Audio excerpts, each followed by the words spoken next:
just gonna start putting animals in front of urine. So, yeah.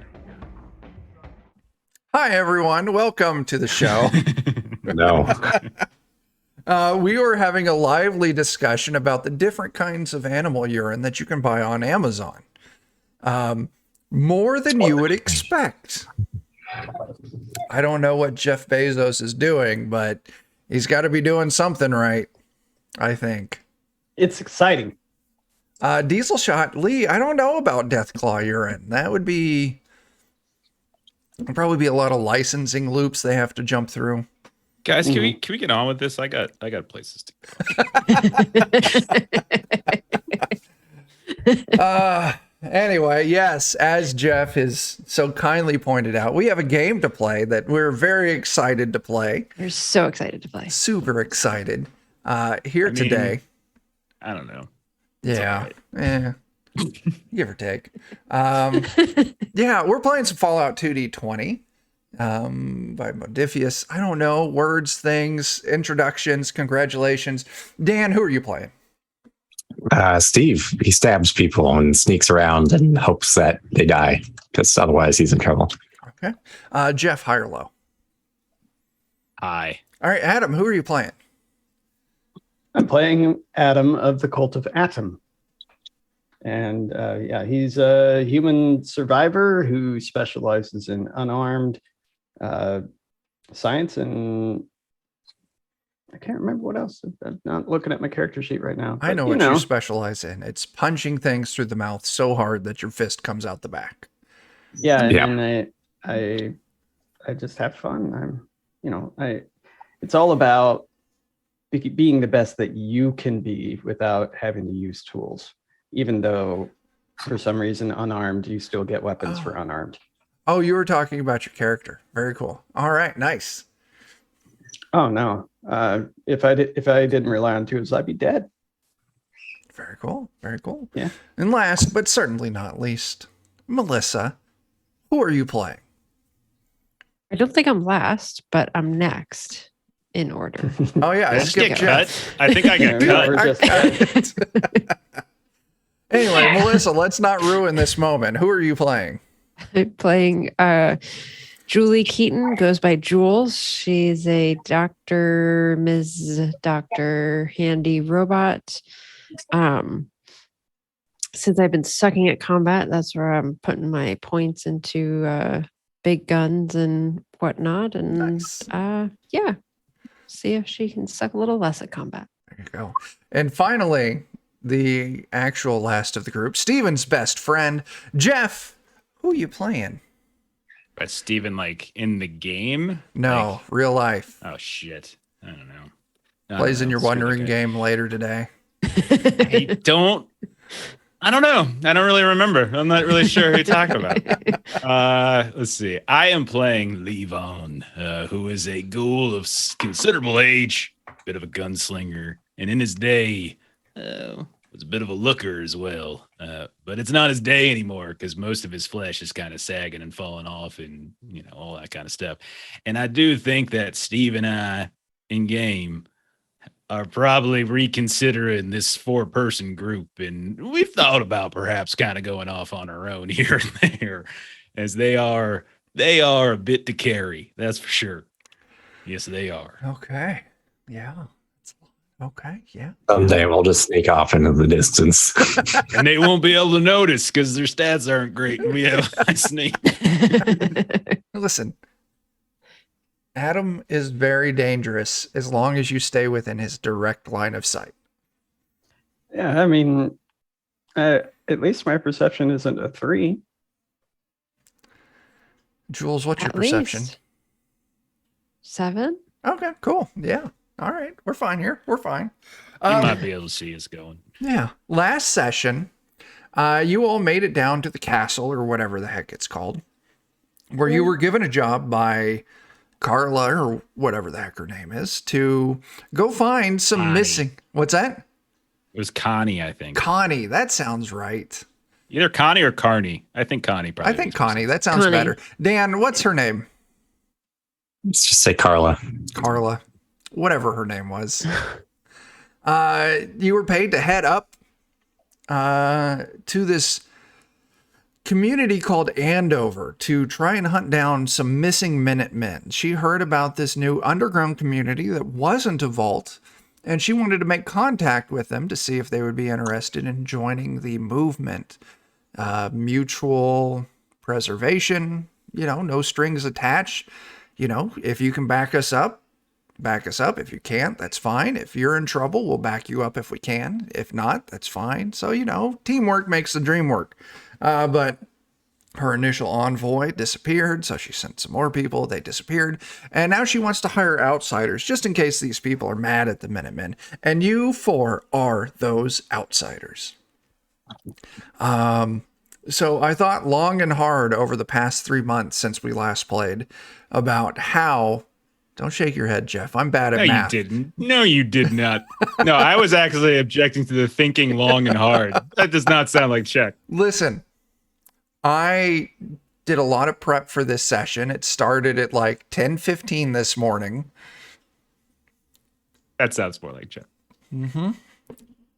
While I was in the car taking one of my dogs to the vet. Yeah, this is starting to track really well. Yeah. It's Gizmo, and he's got allergies, and I had to take him to get an allergy shot. And Gizmo, we're riding in the car. He's like, "Hey, dude, what the fuck are you doing for this session today?" And I'm like, "What session?" He's like, "You got Fallout at 1." And I'm like, "Oh, crap, Gizmo. What should I do?" So everything that we're going to do today is all Gizmo's idea. So if you don't like it, you can blame Gizmo. But just to be fair, Gizmo is Ashley's dog. And if you come after Gizmo, Ashley is going to come after you. Thank you for the warning. Yeah. All hail Gizmo. All hail Gizmo. Eddie's my dog. Come at me, Gizmo. Let's freaking go. Oh, come on. Oh, dang. I'm just kidding. Yeah. Eddie's my dog. You can talk shit on Eddie because he's kind of dumb and he poops everywhere. So I don't also mind. tricks. Yeah, just like me. Art imitates light, or pets imitates humans. I don't know which one. We go through a lot of mops. Anyway, I was thinking long and hard about how I want to do this. Like, we would have to do a lot of traveling and a lot of random encounters. I'm like, I don't want to do any of that. So fast forward a couple of weeks of hard travel on the road. You've all had a lot of rough encounters here and there, close calls. But finally, you're approaching the area that Carla or Connie or Cornea or whatever her name was pointed out on the map. Now the thing is as you've been approaching, you've noticed that the population density of people you've been coming across, whether that's merchants, raiders, whatever, it's fewer or longer and longer between these encounters you have with these people. And eventually you find, following the old scored road signs and the map marking that What's-Her-Face gave you, carne asada. That's a great name. I could go for some carne asada. Thanks, John. There's a taco stand nearby. Maybe we could take care of that. We're going to circle back to that restaurant that we passed. There you go. No, I don't ever want to go back there again. No, thank you. But eventually you find the remains of an old town by the name of Andover. As you approach the towns, the structure's not in terrible shape. There's a lot of buildings standing. They seem to be mostly intact. But you look around, you see no signs of absolutely anyone or anything other than just the essentially ghost town that is Andover. What do you all want to do? Are there buildings and things? Is it like a single story, or are there multiple stories? What are we talking about? It's a good mixture, like your standard small Eastern Coast American town. There's plenty of houses here and there. There's a few apartment buildings. You can see shops along the main road coming into town. The thing where they've got, that main street where it's shops on the bottom floor, apartments above it. Yeah. Well, there ain't no signs of like living here. Either they're maybe underground, something like that. Maybe there's some kind of vault around here somewhere, or they, they're hiding pretty well somewhere in the buildings. Could be. Does it look like the place has been like traveled recently, or? Why don't you give me a skill test? Let's go with just what is it? Perception? Oh, perception's not a thing here, is it? Perception's an overall skill. Yeah, it is a skill. I think we were rolling Survival. Survival with perception. Survival perception. Yeah. Which I'm totally great at. Yeah. And anyone else who's looking around, feel free to make this roll as well. You did pull a success. There you go, buddy. Can we do survival with endurance? Survival with endurance is more like physical style challenges and not necessarily looking for anything. The combination of survival and perception is specifically like looking, scouring. So it looks like, Dan, you at least pull one success. Completely forgot how to roll for a second. Yeah. This whole digital dice roll thing. I feel like there's something with my character where like they are generally good at perception, but I can't seem to find that at the moment. Let me look at your character sheet. Should be one of your perks, maybe. Or... Survival, perception would be a 6. So just a test roll for me. Yeah, I don't see anything. Oh yeah. Maybe it was just flavor in the description of the Maybe robots. it's just you're trying to cheat again. Maybe that's what it is. I mean, there's always that, I Like suppose. you tried to cheat last night. Jules has been cheating this whole freaking trip, man. Oh man, Adam beat me to the punch. What? Oh, That is such a freaking lie. She tried to cheat last night, just don't want to point out. And she got called out by the freaking, I think it was 12 to Twitch who called her out too. Tool So to Twitch. I done work Thank with you, Tool to Tool. Twitch for quite a few years now. He'll call you out. He ain't got no filter. Yeah, it just Damn depends right on he what did. channel you're on. You know, I when got you the put wrong in the background command. on. I'm like, Yeah. All right.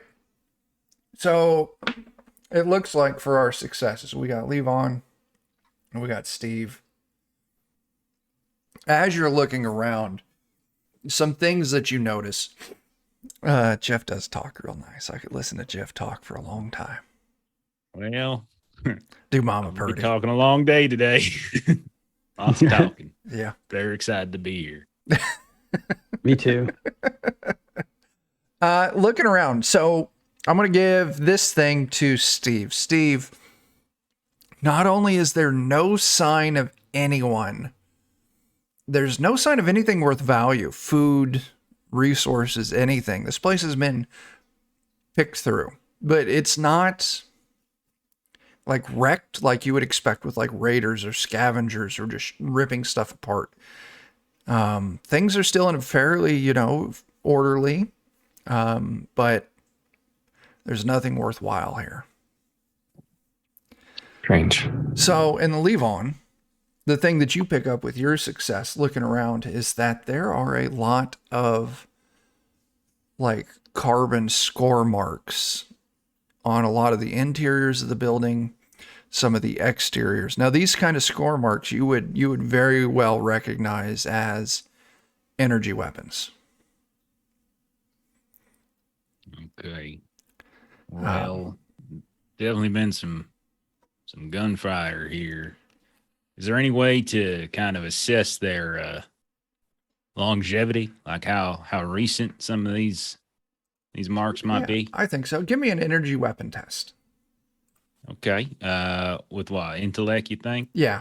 Energy weapon intellect. Or perception? Perception would be Okay. even better. Yeah, let's go perception. All right, let's do it. All right, here we go. That's two successes. 2 successes. You bank a success. I've got that marked in the party AP. They're old. You're guessing with the amount of grime and the amount of wear. 40 years old at least. Oh, okay. This place hasn't really seen much action in quite a long time, actually. And let's give this to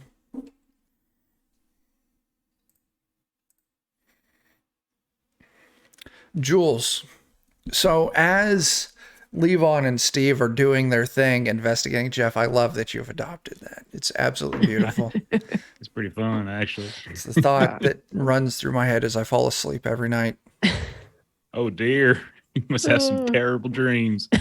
You say By the way, terrible, I say Terrible sexy. I finally found what I was looking for. It's in the description of robots that whenever you're doing this, something that relies on sight Mm-hmm. or smell, the difficulty is reduced by 1. Oh, okay. So That's what I was trying to find. I most knew I read it somewhere. perception checks, survival-based perception checks, you would automatically succeed at. So that's nice. That'll be very handy. But Sorry to interrupt. no, that's what do fine. I see? As you're watching Levon and Steve kind of move around investigating here and there, Levon's checking out these scoring marks. Probably's got like a knife or something out, kind of scraping into the wall to kind of get a feel of these energy score marks. Steve's rummaging through cabinets, coming to the realization that there's nothing here. You're just kind of floating around, taking the sights in. And with your fantastic robot sight, you do see that something catches you off guard a little further into town. Kind of like you spot it through like a back alley. There is a large red structure a little ways from where you're at, and it looks in really good condition. What do you see with your special eyes? I spy something red and shiny and new. So I'll tell everybody that there seems to be a building here that has either survived the decay or has been built since then. Like Levon's probably like, man, freaking 5 weeks of this freaking I Spy shit on the road. Can't you just say what it is you see with a little bit of freaking clarity? Request understood. Request denied. What you got, Adam? I hit R3. You crouch. Mm-hmm. Go roll me a sneak check. It is time to sneak. If Adam thinks it's time to sneak, then Steve knows it's time to My sneak. brand. All right. I don't know why, but I have always remembered that Same. commercial. Same. Every night when we put Liam to bed. Oh, yeah, Adam, you did good. I'm going to bank you a success. Every night when we put Liam to bed, we have to wrestle his glasses off of him. As soon as we get his glasses off him, he's like, my sight. And Ashley and I always yell out and reply, my brand. It's golden. It's such a weird thing to remember, but that commercial's got to be like 15 years old now or something. At least. So What commercial is it for? 1-800-CONTACTS. yeah. I think. Okay. It played during a Super Bowl. And this lady's like, look, what do you see with your special eyes? And she's holding like contacts from, the discount contact place. He's like, my brand. Just High quality commercial there. Yeah. I don't know. So everyone but Jules, I'll you link it in the start chat. sneaking over to this building. And as you kind of move up, you can see that it's this clearing kind of in the building. It looks kind of like relatively new construction. Jules, look at that. You bank a success. Fantastic work. You all are up to 3 AP. So all 4 of you sneak up. And you see this relatively, it stands out. And the fact that it's this red barn, it's got actual like grass, like green grass growing around it about 10 feet out from the barn.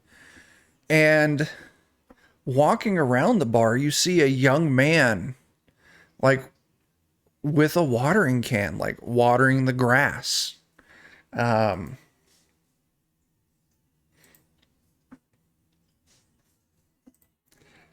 Yeah, I'm totally unaware of you. Dressed in go some get him? very peculiar clothing. Now, Levon, I'll give this to you because you're old enough. This is some like really old, like rural style Midwest, like farmers clothing. Okay. So yeah, there's definitely pre-war, like long pre-war, like 30, 40 years pre-war clothing style. I'll whisper over to everyone sneaking, man. That's some dated clothing right there, man. That's like pre-war stuff. I don't know. I mean, why don't we start with talking instead of shooting for once? I never shoot. It's that vow of nonviolence. No, there is no vow. It's that it is beneath me.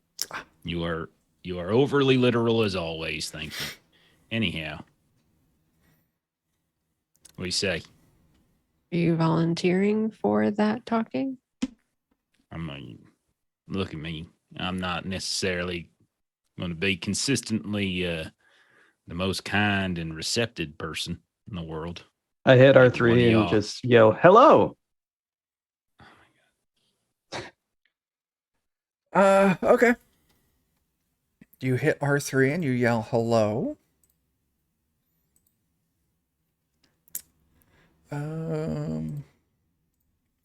Let's see. Trying to remember the command for the Fallout dice.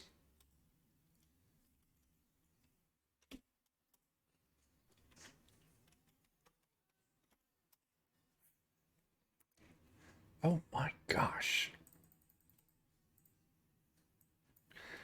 What did you type in to roll that leave on DF? Yeah, I don't think that was right though.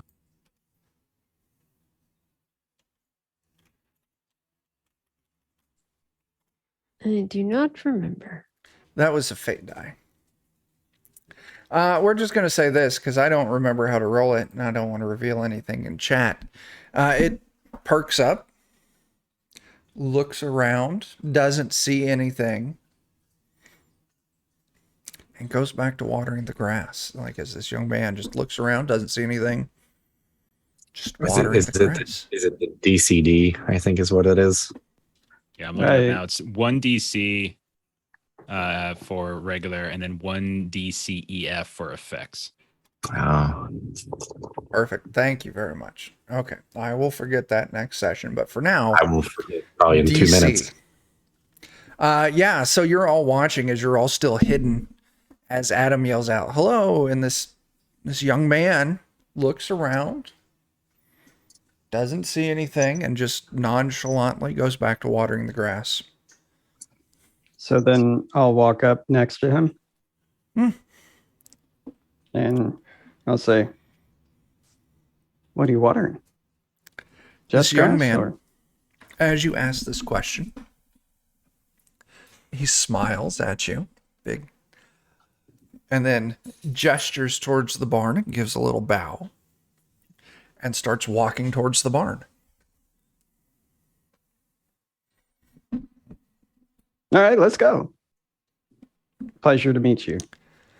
He turns back to you with this big smile and gives you a nod and keeps walking towards the barn. Yes. You must have a vow of silence for your religion. Yes, I understand. I will follow. Okay. What are the rest of you doing as Adam's just walked out and interacted with this person who's now escorting Adam to the barn? Sneaking after the. Okay. We got our successes on our stealth. I'll whisper to Steve Nope. and he goes back. I kind of prefer super mutants. Man, it's creeping me out right now. Mm-hmm. Big old smiles like that. I don't like that at all. I don't trust people to show you your teeth. And Jules just looks over with her robot smile and just gives a big. Stop that. Stop that. Thank you for proving my point. And I will follow Steve. Okay. As the rest of you sneak in. Now, Adam, he's walking to the barn, and as you're getting close to the barn, maybe 5-6 feet from it, the barn doors start sliding open, and you can see it's like those barn doors that, the slidey style. Mm-hmm. And on each side of the door, you see 2 more young men that look identical. They could be triplets for all you know. They slide the door open. They see you. They smile big. And then they do the little hand gesture signaling you to go further into the barn. I think we need to kill them all. Yes, I see that you recognize the cult. As I point to the Cult of Adam symbol on my chest and say, yes. Well, perhaps I'll find some others, some fellow cult members. They Excellent. smile and they nod and they gesture into the barn again. Actually, maybe we just leave him. Maybe this is the place he needs to go the whole time. Let's go back to car and you just say, "Oh, couldn't find nothing. Sorry." But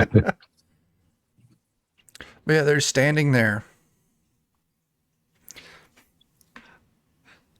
continually gesturing at you to go further into the barn. Adam will smile really big at them, like not really knowing what's happening, but then go into the barn. As you step in, you see the barn is just totally empty, except for this like mechanical lift, like elevator that looks like it only descends into the ground.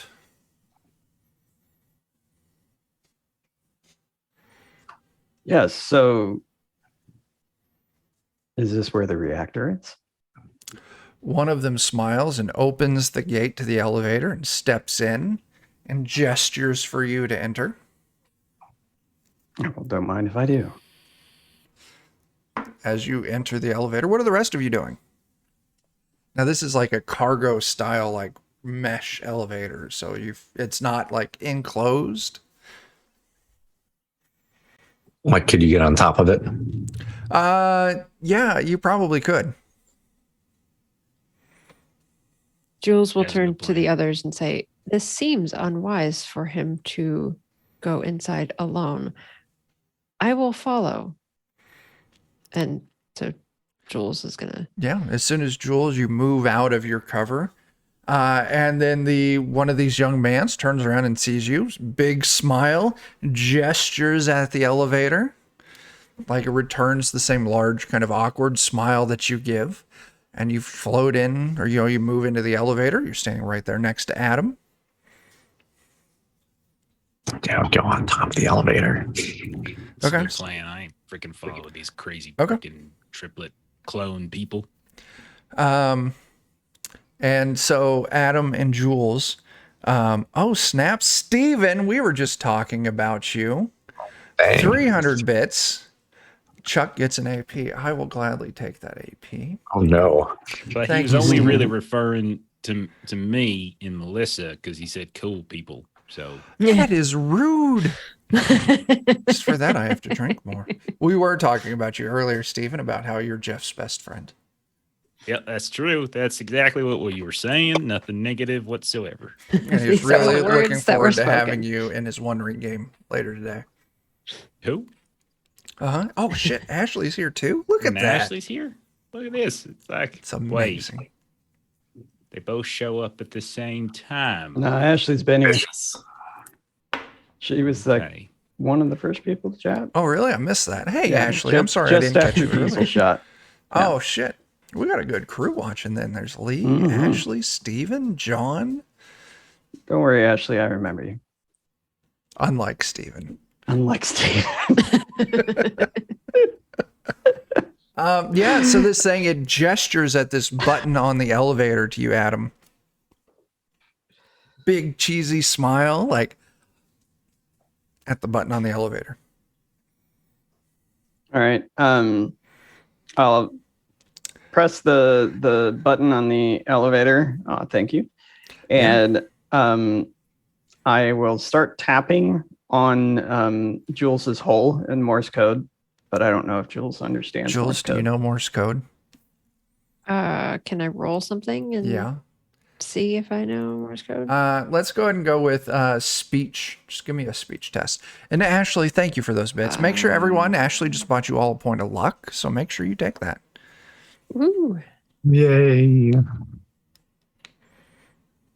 that's a fail. Yeah, you have no idea why Adam is tapping on you. So it'll be up to you to interpret why he's tapping on you. Question, Yeah. by the way. Did we reset our luck points at the start of this Yes. adventure? Yes. Okay. You can always spend luck to reroll if you want. Do you want to spend a point of luck to reroll that point of luck that Ashley sh- just bought you? Yeah, I'll do that. Yeah. And then I can reroll both of them, right?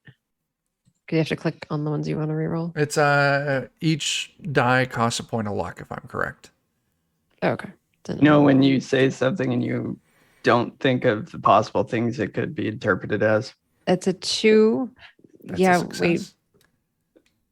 moved right Adam, along. what in Morse code? Because Jules very clearly understands this Morse code. Adam, what are you saying to Jules in Morse code? By tapping on her hull, HULL, I am saying Oh God, Adam. Yeah. So I was like, heard and moved right past. I didn't even Yeah. catch I it. I mean, just automatically I I put went. it in chat just to make sure everyone else heard it too. Yeah. Thanks, Jeff. So I'm basically tapping out not good cult like mine, bad cult. Jules, you very clearly pick up that. So if I can understand it, do we believe that that means that I Yes. am also proficient in it? Yes. Okay, then I will tap back something on his back that basically says, then why the fuck did you follow them? Jules is sassy through Morse code. Ask the hard questions.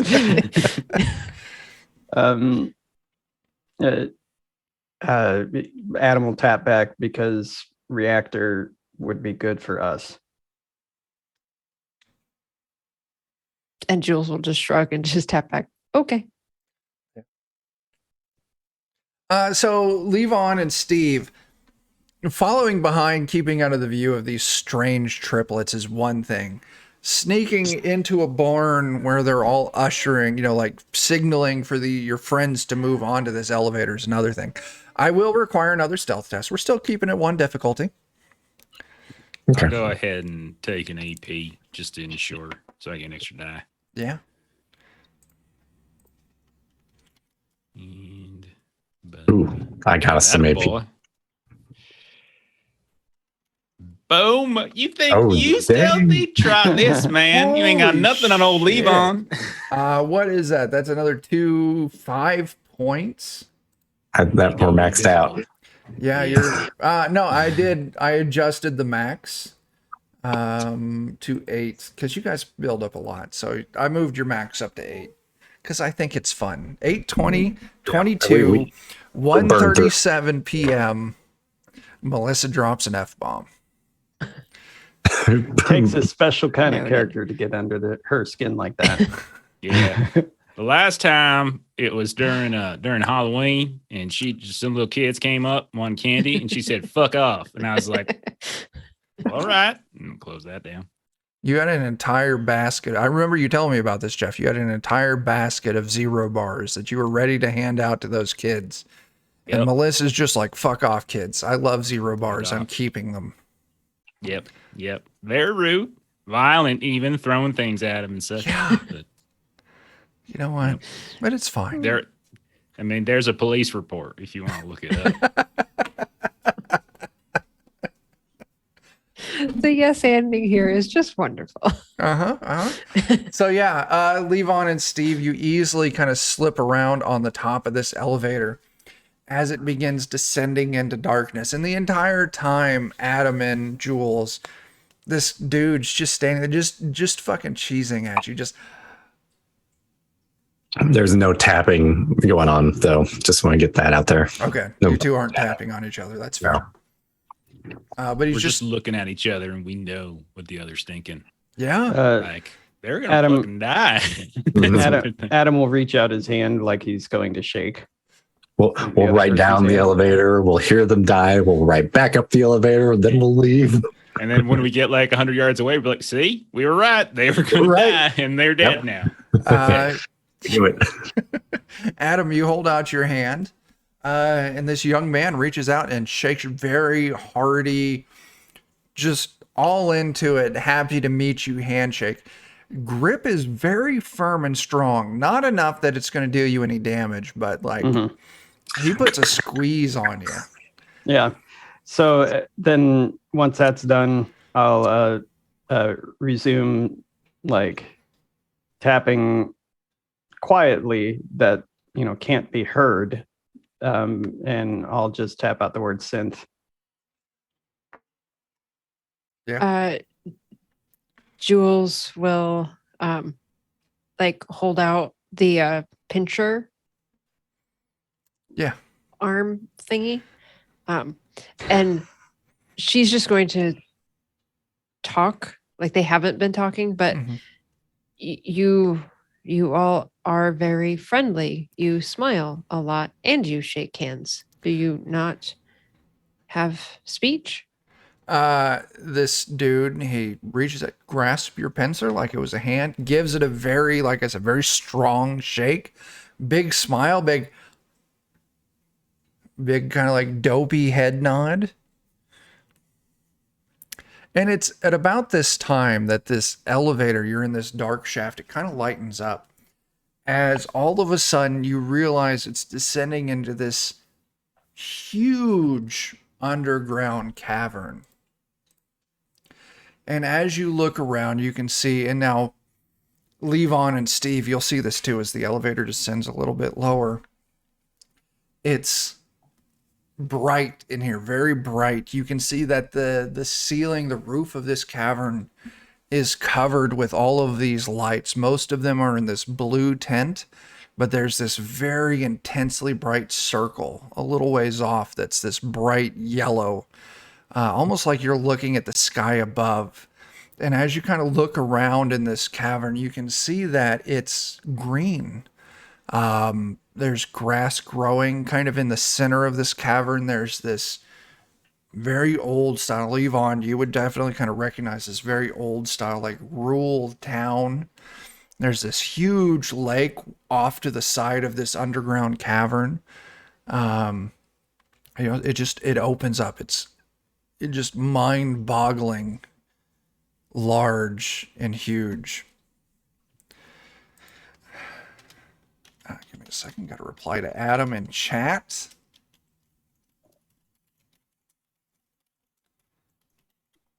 So when it lands, all right. When it lands, I will just step outside of the elevator. Yeah, you step out. You can see you're a ways off. And I also want to point out that in this underground place, not only do you see this just fields of grass, you can see they've got crops growing, different sorts, very neat and orderly. You can see people moving around in the town. And as the elevator lands, another one of these young men walk up to the elevator. So quadruplets, smiles, and gestures at you to continue on towards the town. Ain't no way there's this many perfect kids that look the same in this place. These are like manufactured or something. Jules is going to try to take a step back and just try to look back up Oh, give me just a second. at the elevator shaft and just see if she's able to see the other two. You look up, and when you moved. look up, you can see on top of the grate, you see Steve and you see Levon on top, like just Quiet, but flicking you off. but way up there, you see just like a pinpoint of light. Easily, you've moved down several hundred feet underground. Like it's a lot cooler. The air's got some humidity to it. I don't know if Jules can pick up humidity. I would presume you've got a sensor pack that can. But yeah, several hundred feet. It's definitely cooler. But it's very At least bright. I know they're not just like having a picnic out at the outside the barn. They know where we are. So I will tap on Adam's back and let him know that Levon and Steve are at the top. Oh shit! And then John, I'll catch just- you later. I'll just nod and have fun at the cat pageant. Yeah, that sounds That's interesting. interesting. So, yeah, and then I will carry on. I will move forward. Yeah. Excitedly. So Levon and I'll Steve. just mouth at them. We'll miss you. Yeah. Adam, you go out. Jules, do you follow? Yes, I do. Okay. Levon and Steve, are you two going to stay on the elevator? Or are you going to slip off? Slip off and Okay. sneak around. Try to like shadow them at a distance if you Yeah. can. Keep You their eye. all absolutely butchered those sneak tests, so I'm not going to make you re-roll anytime soon. So it's not a We problem. want to be there when they get murdered, so like we know. Yeah. I want that like visceral enjoyment of seeing them get torn to shreds by these manufactured thingamajiggies.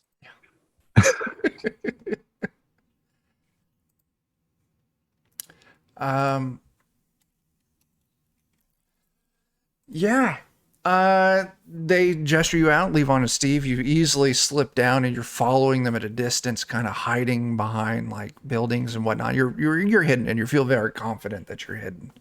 Now, Adam and Jules, as you approach, you hear music, celebration, people having a good time. As you kind of move up, you see all of these people in this very strange style of dress, all humans, all having a great time. Leave on looking from your hiding spot. You would definitely recognize the same kind of style and timing of clothes as what you saw the now quadruplets from above. They're playing games, they're eating food, they're having a great time.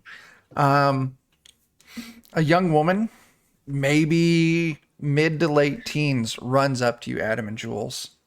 Well, hi there. Nice to meet you. My name's Ellie Mae. We don't get Ellie Mae. We don't get new people too often, so it's great to see you. You came here at a great time. Go on, join the festivities. There's plenty of food and games to play. If you go talk to old Mr. Stumper, you're not in the right clothes anymore, so you need to go get changed. So head on over to old Mr. Stumper in the general store. He'll get you all dressed up. I look at her clothes. What's she wearing? Dressed like Sunday best, like very, very old style. Once again, leave on, you'll be able to point out like this is 1920s style, like farm clothing. See, the problem here, Jeff, is as soon as I went into my Ella Mae voice, I automatically straightened out my dress, got everything lined up right. That's not a problem, man. Nothing wrong with I'm gonna that. play Ella Mae. It's gonna be fantastic. Gonna be There an you go. apprentice of John. Ella Mae, it is so nice to find someone who speaks in this area. All of those that brought us here don't speak. Oh. They just Yeah, Raymond, he don't Wow. talk none, but he's friendly enough. are all of them named Raymond. Oh yeah, they're all named Raymond. What does Raymond do here? Well, he takes care of things and, keeps an eye on us, keeps us safe, Raymond, he's a good guy, you're harmless and all, but he don't talk none, but he smiles real pretty like. And, he works right for the Eternal, so, it's all right. No need to worry about old Raymond. Oh, yeah. The Eternal.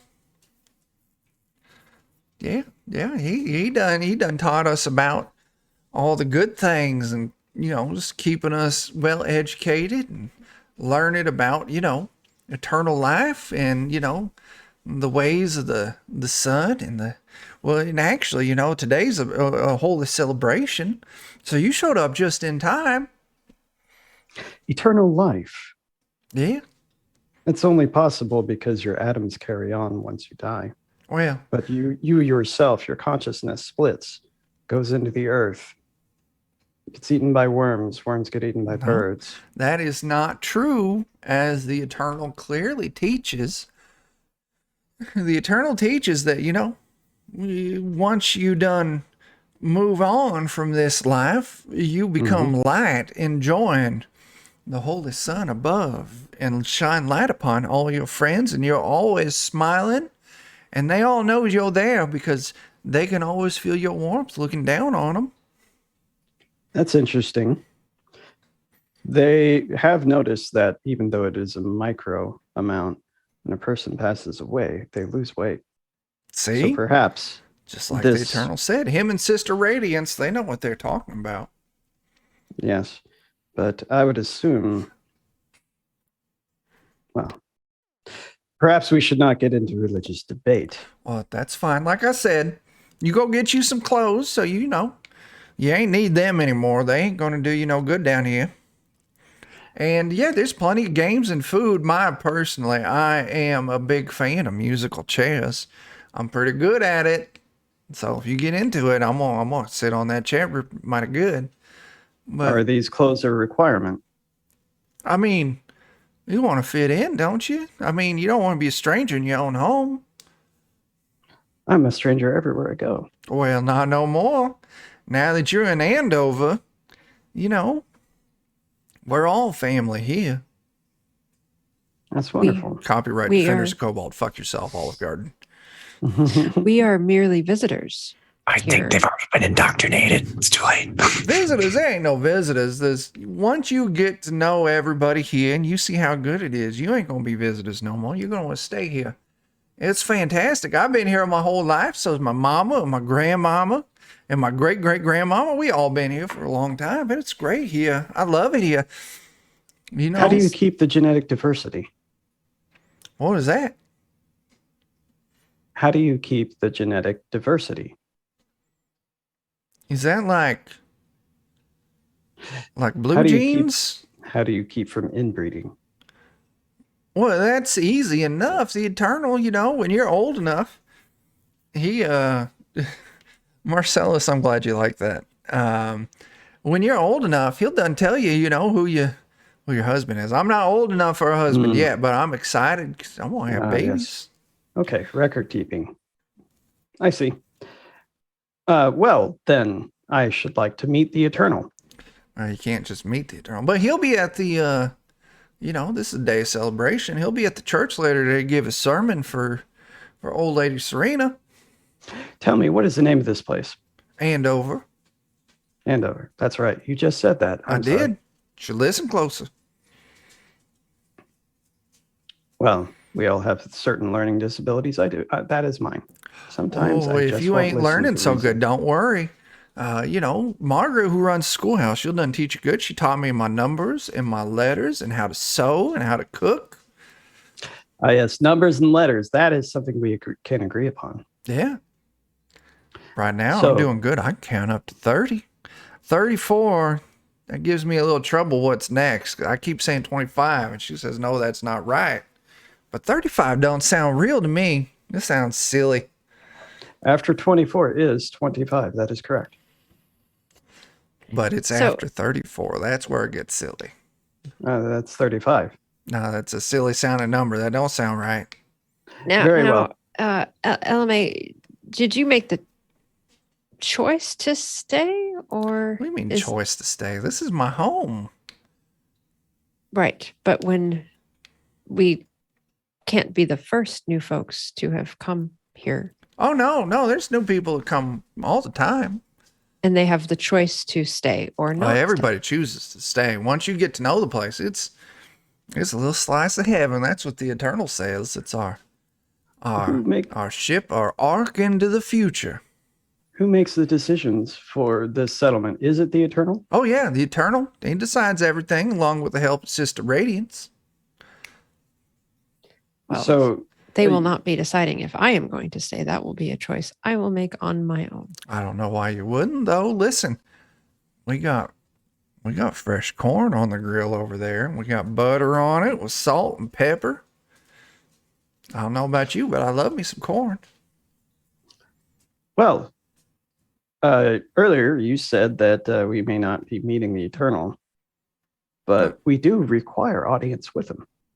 I mean, all you got to do. I mean, he'll be preaching at the church later on. I mean, it's a celebration for old lady Serena. So you know, if you want to talk to the Eternal, you just got to wait. I'm Jules here will look waiting. at Adam's clothes and just say, it might not be such a bad idea for you to take their offer of fresh attire. Can your fresh attire be altered at all? What do you mean altered at all? Listen, the old man that Chuck forgot who runs the general store. He is a fantastic tailor. He can go get it to fit you good. Mr. Stamper? Mr. Stumper. Stumper. Yeah. All right. We'll go and see. So basically, at that point, Adam is going to focus on everything he can do to pass the time so that he can gain an audience with the Eternal. Yeah. So, sure. Levon and Steve, I will say, you overheard all of this. And there's definitely a crowd here. I mean, but yeah, you see How Adam. many? And, Levon wants to count how many he sees. easily a couple hundred people. Okay. All right. That's too many for us to murder. I mean, I don't have enough bullets to go. If you want to give me a survival perception test, fucking Christ, survival perception test, I can give you a little more information. Survival perception chest would be pretty good. We could loot it. You could. Size D for damn, that's a lot of loot. So 1. Steve, yeah, you pass. Looking around here, you see easily, just right in eye glance, 4 or 5 more of these Raymonds walking around in the group, smiling at people, nodding. There's a lot. What about so like we're here looking specifically for like 4, I think it was 4 people. Yeah. Like that. Carney's people. Whatever the hell their name was. Yeah. Okay. Do we see anyone around? Is everyone in that kind of old timey attire? Yes. And does anyone seem to be like under stress or anything like that? Everyone seems to be really happy, having a lot of fun. Like I said, there's food, there's games, everyone's enjoying themselves. There's a lot of different games to be played.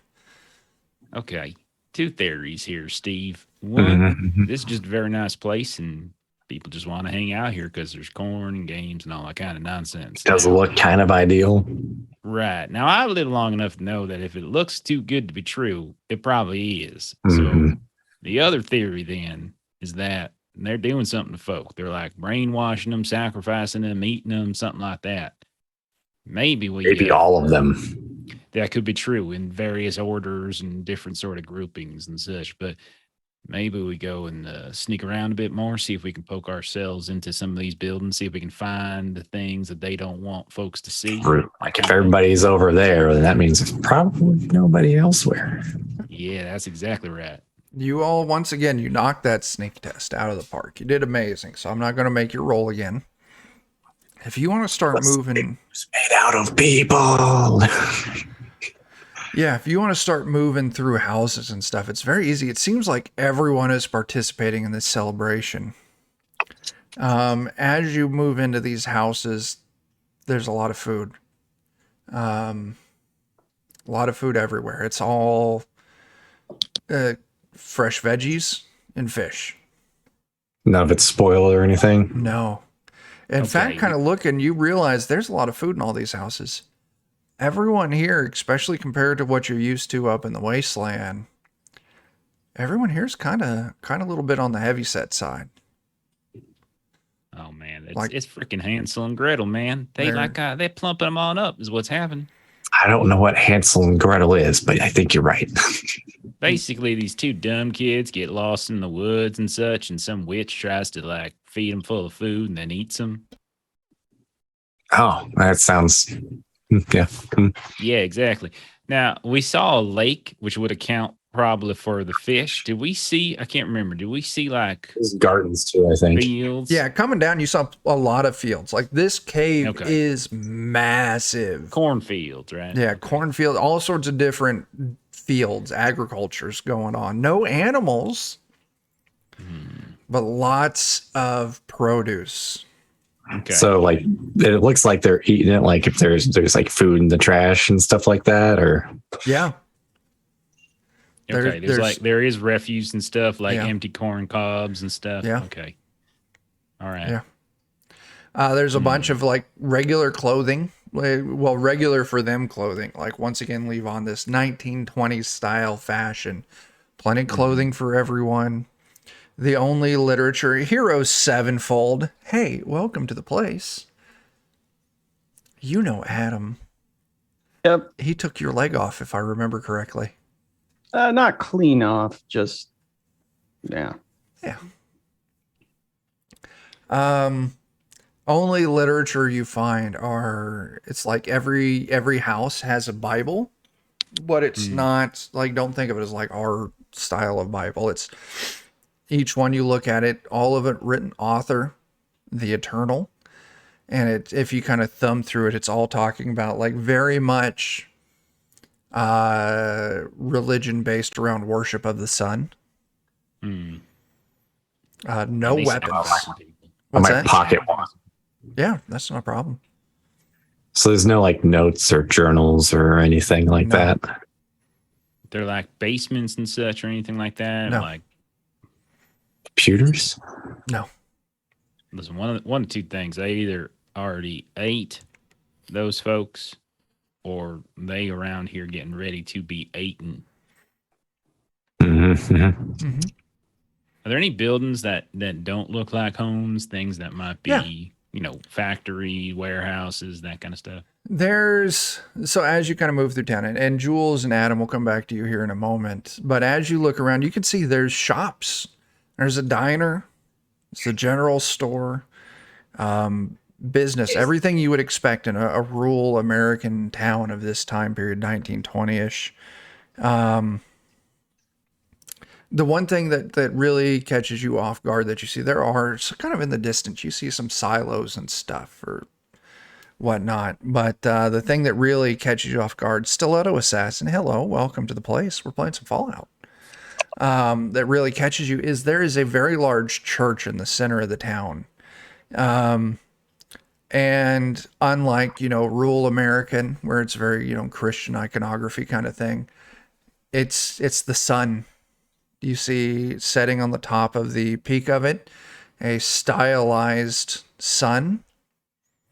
All of the pane glass is very much like people like worshiping and kneeling towards the sun. There is one that shows an image kind of like at the back of it, like behind where like the preacher would, give his sermon from the pulpit.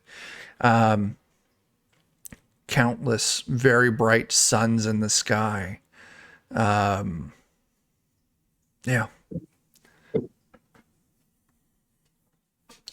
And trying to get, is that where the celebration is happening, or is like the church kind of empty right now? The church is in the center of the town, and most of the celebration is kind of like in the town center. The closer to the center of the town you get, the more intense, not necessarily intense, but the more packed the celebration gets. And that's where more people are really congregated. Like I said, outside of the church, there's this big long table with food. More so like finger snacks, light snacks, not like a heavy meal. There's no seating for people to sit and eat a meal.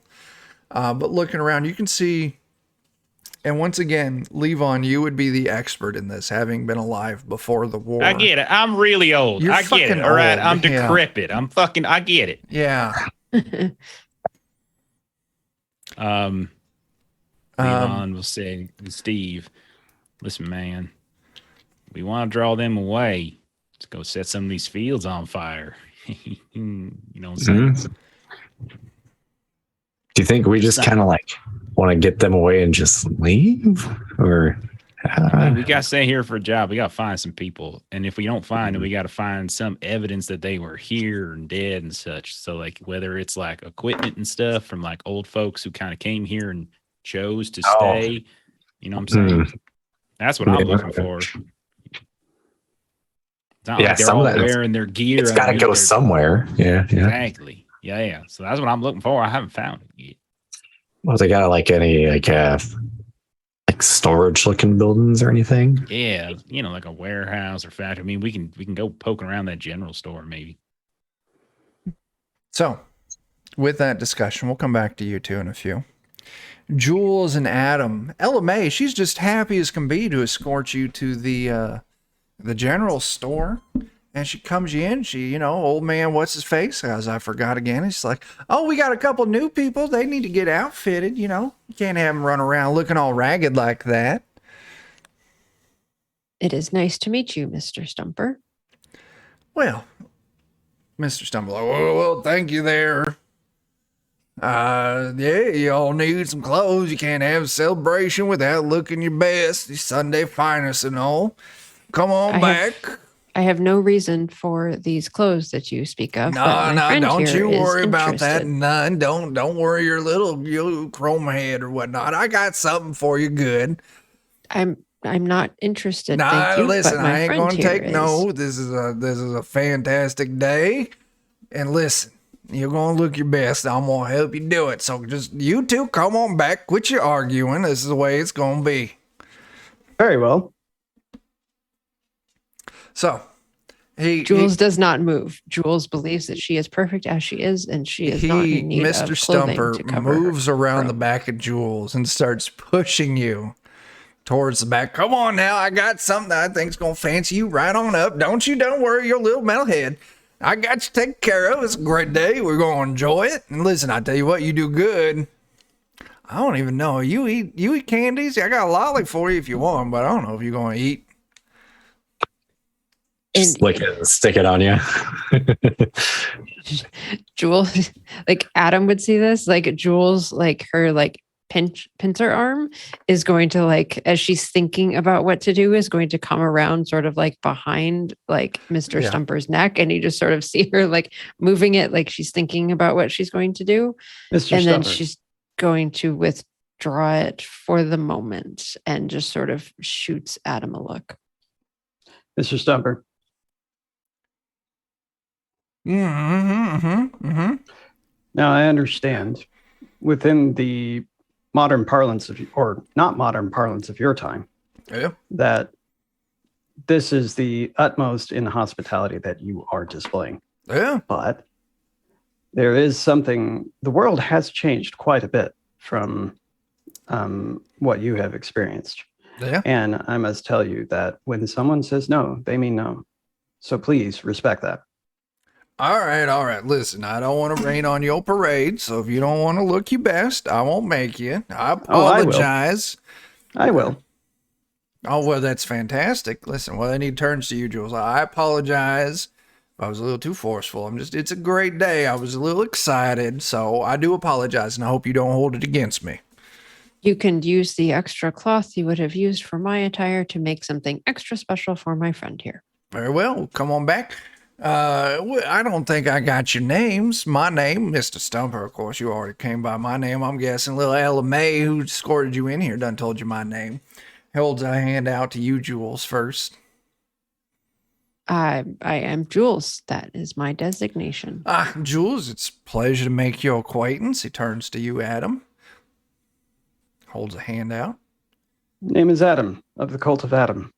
Okay. You shake his hand. Yes, I do. Normal person strength handshake.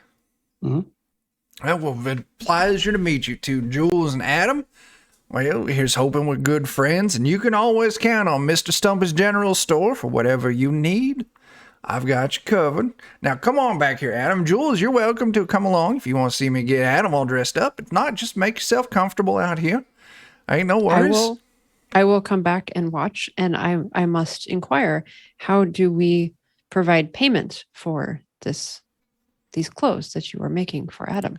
Well, once y'all get settled in and the Eternal Done gives you something to do, you can earn yourself a regular wage. In the meantime, as we are simply visitors, it's on us. Eternal, Eternal is always welcome for new faces upon our town. And anything you need until you get settled in, it's on the Eternal. So don't you worry about it. He's got you covered. Eternal's a good man. He keeps us right, and he's going to keep you right too. So don't you worry about payment now. Well, like I said, once you get settled in, you get to working, then we can talk about, any future services you need me to provide. Our prices are clearly marked on the shelves. And those of you who look around, you can see everything's like your shelves, general goods, canned veggies, canned fish, whatever you would need for, daily life in the 1920s. And like looking around, you see like the most expensive thing is like 30 cents. Actually majored in U.S. currency. Yeah. So yeah, Adam, he brings you back. Jules, you float back too. Don't worry, she's my doctor. Well, we always got a good need for healers here, Sister Radiance, she does fantastic work, but there's always a need for additional hands to help out. So, yeah. Now, Adam, he takes you back. In the back is like, you're very much like a tailor's shop. He starts lining you up. He gets you fitted out with this just fantastic pair of blue denim overalls, a red plaid long sleeve shirt, a nice wide-brimmed hat, and he kind of turns to you, Jules. Now, Jules, I know you said you don't want nothing, but just offering a very nice straw wide-brimmed hat. I think that would sit very nice, between your eyeballs there. If you want it, you're welcome to it. If not, that's not a problem.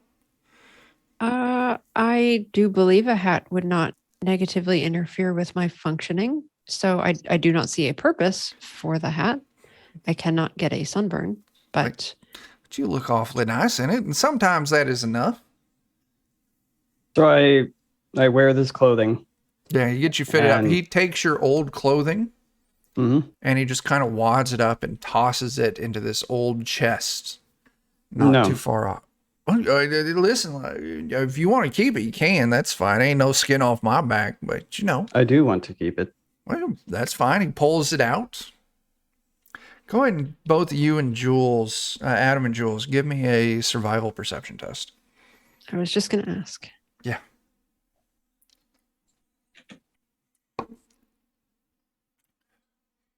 And as one success. Jules, you pull a success. Adam? Yeah, just waiting for my foundry to catch up. It seems to be locked up.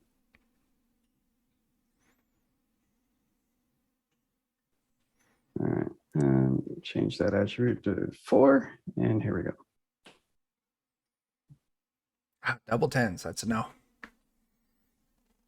So Jules, you see as he tosses the Adam's clothes in this chest, and he goes and gets them out. He's apologizing. I'm like, you're welcome to keep them. Like, ain't no skin off my back. You ain't gonna need them down here. You got a good set of duds here. Once you get a job, you come back see me. I'll get you set up on the cheap. Now, Jules, as you're looking, you can see in this chest that he's pulling it out of. Now, Jules, your site-based test, you needed a 0 to succeed because we found out as you're a robot. But with your additional success, you look and there's an odd hat sitting in there. And this hat definitely, it strikes a chord. As when you were at the castle, all of the Minutemen wore hats like this. Okay. And kind of sitting at the top, you see one of these hats. But he, old Mr. Stumper, he's totally involved with apologizing to Adam, taking his clothes back out of this old chest and kind of folding them up nice and neat and handing them back to Adam. Like, I'm sorry, I didn't mean to insult you. You're welcome to keep these. Ain't nothing wrong with that. But, Thank you. I'll get you taken care of for all your future needs. I mean, I ain't need to keep wearing these rags, but they're yours. I ain't going to take them from you. Yeah, I put the rags in my bag or whatever. Yeah. And then I put my armor on over this nice, fresh, new clothing. Yeah. And then I take out this Chrysalis Motors Highwayman car badge. No, what was used to be on the front of cars that front of Buicks? Yeah, an emblem. Yeah. And I wear that over the clothing. Okay.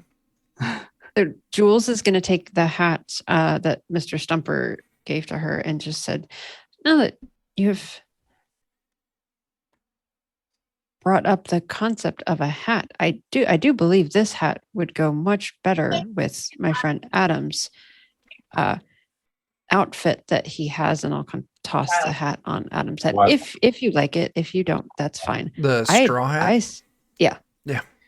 And then I'll say, I think this hat would actually might work better with what I have currently. And so she'll grab that hat from the chest. Yeah. And put it on. Well, I do say that is a handsome appearance, a visage you're giving there. I think you're right on that hat there. I think that fits you mighty good. Well, all right. So be it. I mean, I wouldn't have done nothing with them clothes, We're going to just tear them apart for fabric and re-dye them, get them all fancied up. So, I think that does look mighty good on you, Jules. So, yeah, if you want to take that, go ahead. Thank you very much. And so she will take some, she's going to reach into, kind of whatever she's carrying and grab something. And I'm not entirely sure if it's going to be like bullets or caps or whatever it's going to be. And she's just going to kind of take a handful and just give them to Mr. Stumper. Yeah. We don't take charity. Here you Oh, go. he looks at it like, I can't take these bullets. That's against the Eternals rule right there. Listen, if you don't want to take charity after you done settled in, get yourself a job healing up, folks. You can just come pay me back for that later. That's fine. But I can't take these bullets. I ain't trying to get in no trouble. Understood. And she'll swap the bullets out for caps. All right, I'll take those. Might make decent buttons there. All right. And Jules is going to walk out. Let us see what we can see now that one of us has the right clothes on.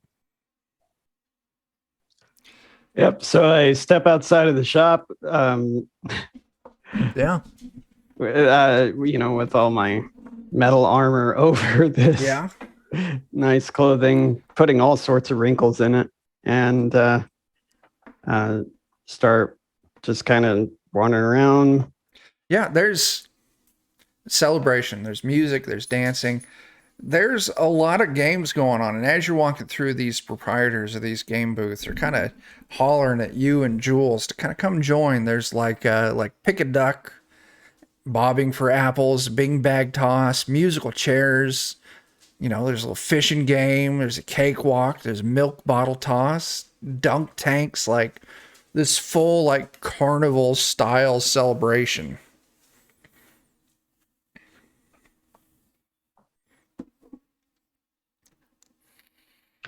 So I will turn to Jules and say, I noticed you were against wearing any clothing until you had that hat. What was with a change of heart or processor? I have had no change in thinking, but we are here to locate individuals, and this hat is similar to the hats that we saw in the castle, that we saw earlier, which tells me that these people were here, and we now have evidence that they are here, and we should find them. Do you remember their names? I do not. And Carla or Carne Asada, whatever her name was, she didn't actually give you any names. She just was 4 Minutemen, presuming that everyone knew who the Minutemen was. Kind of egotistical of Carne Asada, but yeah. But we should find whoever looks like.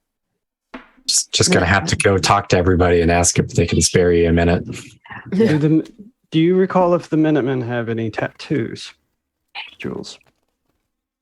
I was thinking if we found the games that involve strength, that maybe those might be the games the Minutemen might be at. We should do that. You all keep discussing this amongst yourself. My dog is crying at me so hard. I want to let him out real quick. So I'll be right back. You all keep talking. I just say, you can always tell one of my members as like, I've got a tattoo of an atom directly on my hand. So have we seen Steve and Levon at all? Or you all been just completely... This was the elevator.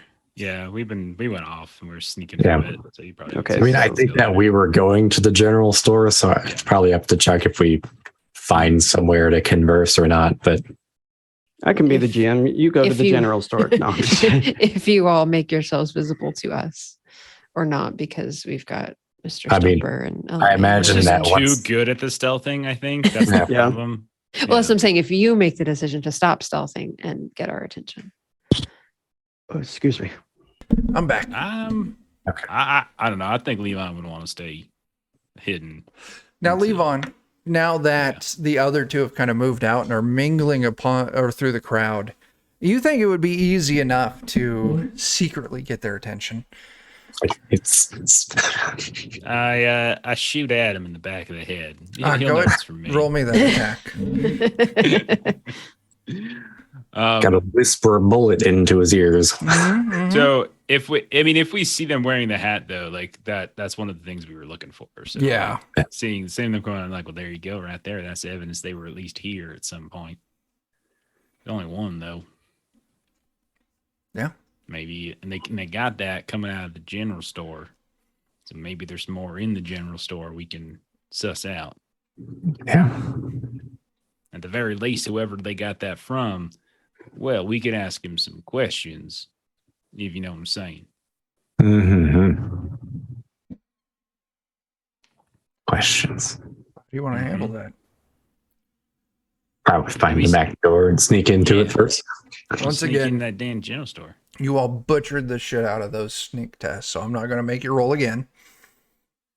Very easily, you move around back. You find the entrance, the back entrance to the general store. You move in, like storeroom.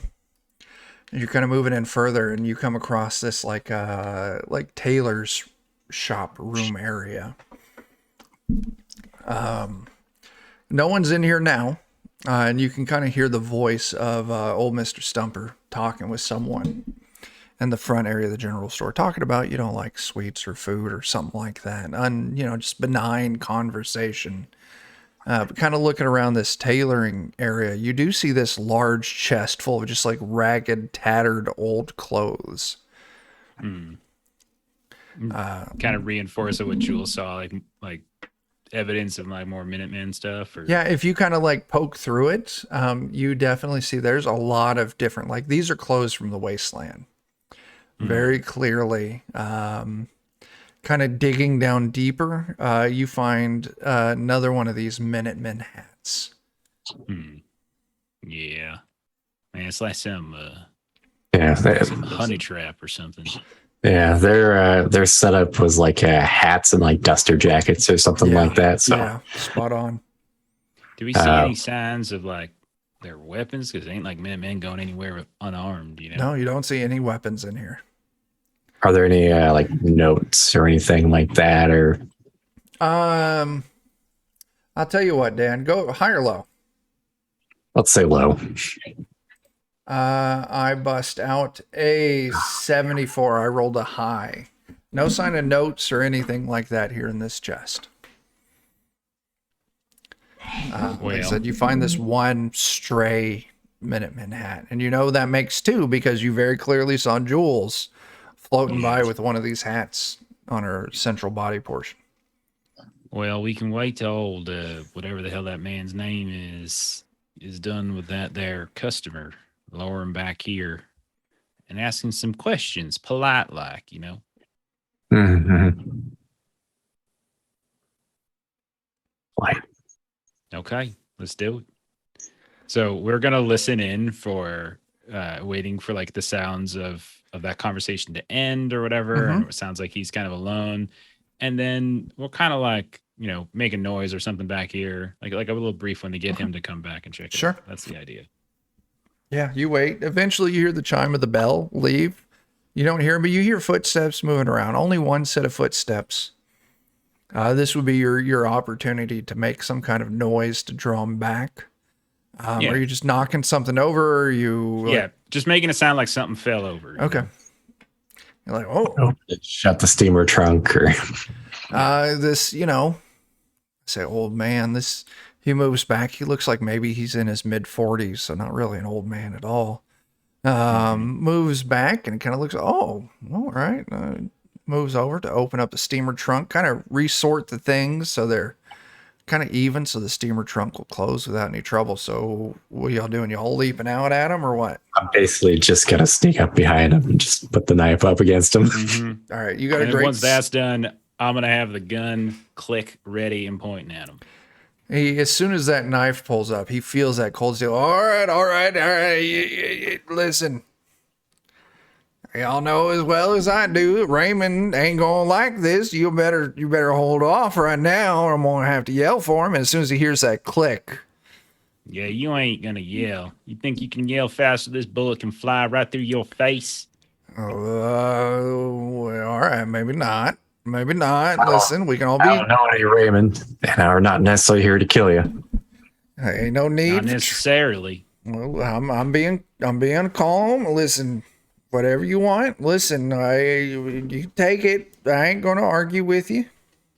We want some answers. We don't want none of this. We want some answers is what we want. All right. I'll tell you what I know. It ain't an M seam. I don't know what else I might know outside of it. A price for a bushel of corn, maybe. I'll tell you what I know, though. Ask you questions. I'm going to drop the hat down in front of him and like, first question, what happened to the folks that were wearing those? Come here not too long ago. How many? Yeah, I know them. Yeah. There was 2, and then there was 2 more. One of them, old Gerald, he's still floating around town. Just, Chuck pulling a name out of his ass. I was listening to a Witcher audiobook on the drive home yesterday. Okay. He's still floating around town. The other 3 I hadn't seen for a while. I presume the Eternals got him out working in one of the fields or something like that. How long do people work at the fields if you haven't seen them around town?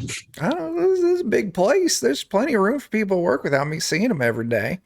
And, those ones out working in the field, they got less need of me than those ones working here in town. They ain't need to come to me every day for, buy food and whatnot. They grow plenty. They fish out the lake. They ain't need me until it's time, get some clothes fit up or they need some tools replaced. What did you all do to convince old Geralt and his friends to stay here? Well, old Geralt, he done got himself in some trouble. The other 3, I presume, we just showed them our hospitality. It's a great place to be down here in Andover. I mean, is what it is. But, old Geralt, he did get himself in some trouble with Sister Radiance.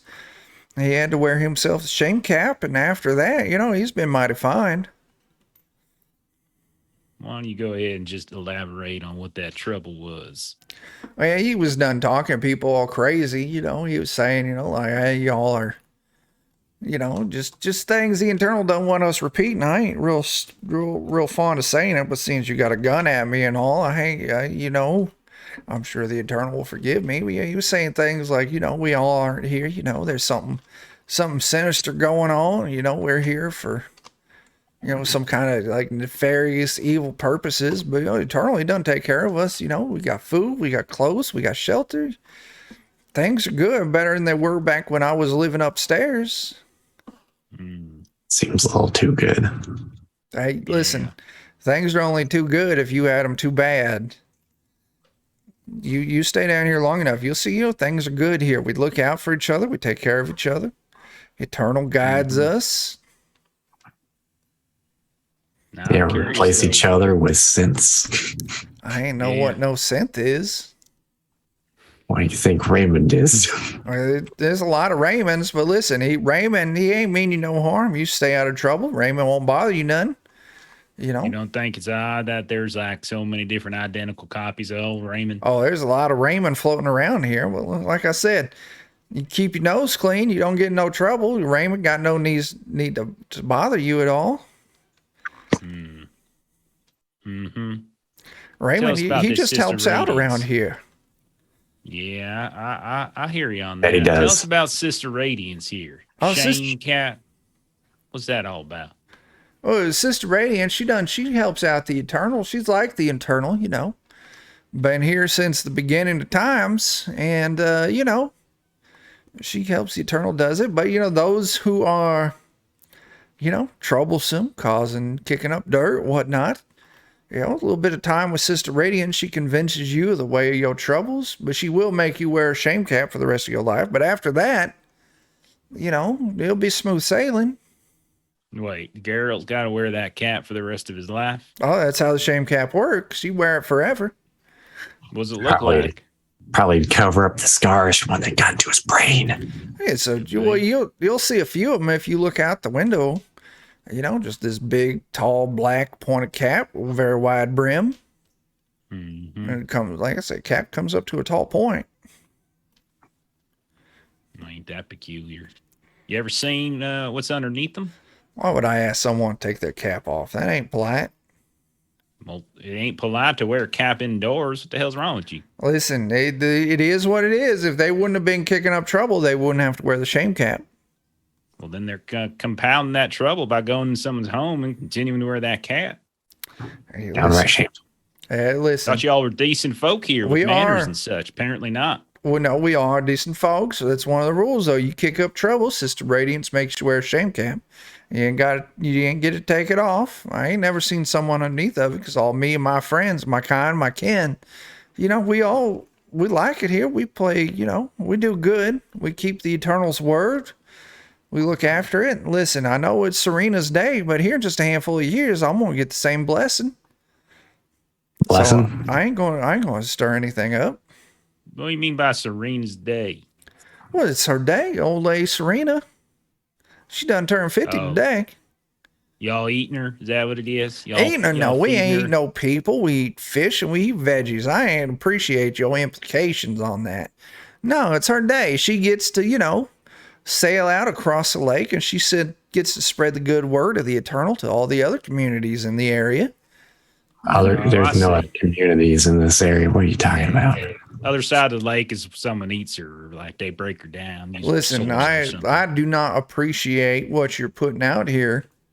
The Eternal's a good man. He's looking after us. And Lady Serena, she has been a fine old lass, and she has done good by us. And I am more than thrilled to see her move on to the next part of her life, spreading the good word and bringing a healthy life like we're living to, those that aren't under the Eternal's eternal guidance.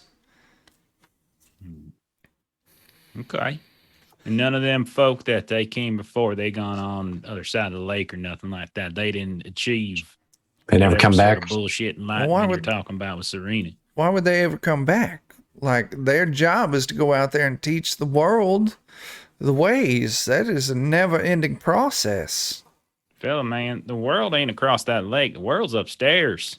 You're Listen, just in some big old cave. I came from upstairs when I was a boy, and I remember what it was like. The world down here is far better than the world up there. I ain't got to worry about a hungry belly. I ain't got to worry about no ghouls. Well, what are you trying to say about ghouls? some of them dislike you. Well, you're kind of unfriendly, but some of them are even more unfriendly. I ain't got to worry about none of the big green ones coming after me. I ain't got to worry about the storms. I ain't got to worry about nothing. I just stay here and I do my job and I make my friends. I got my wife and my kids.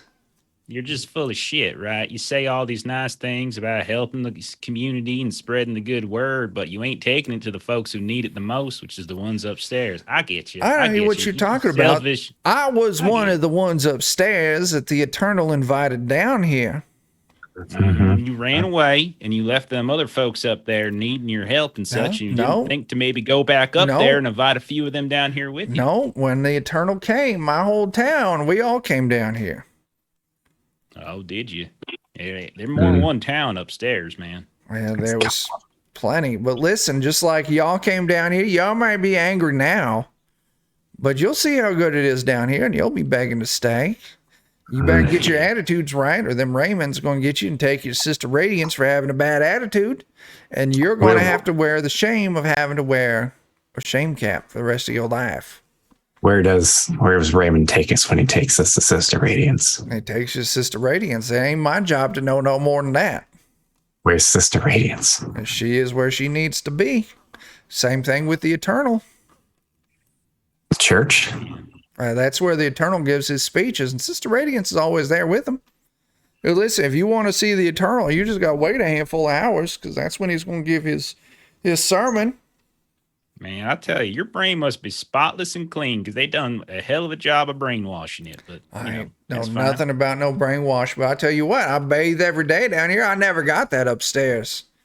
Every day. Hot bath, soap, bubbles.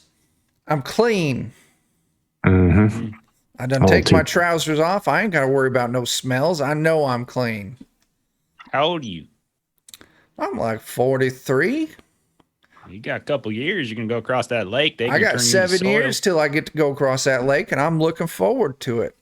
They're going to turn you into fertilizer. Ain't no, y'all got it wrong. I am going to go across that lake, and I'm going to spread the word about the Eternal and the holy light that comes from above that grows our crops. That's for sure. Yeah, tiny little pieces across a nice You're gonna big go old across that lake and you're gonna talk to a wall while you die a miserable death. Listen, I That's know right. you all got me at a disadvantage, but I really ain't appreciating the way you're talking. I think it is time that you leave. And I ain't care if you got bullets in that gun or not. If you don't take a leave of insulting me in my presence, I'm gonna start calling for Raymond. And you ain't want to see an angry Raymond. I don't think we do, honestly. I think we're about done here, anyways. Yeah, I think so too. Why don't you? I'll just turn around, point him back to the front of the shop. You just stay in here for a few minutes. And you never see us again. I would hope so, but Don't turn around. all right. He turns around. He walks out through the curtain of the front of the shop, leaving you two alone. Oh no, he don't get that far. I whack him over the back of the head with my gun.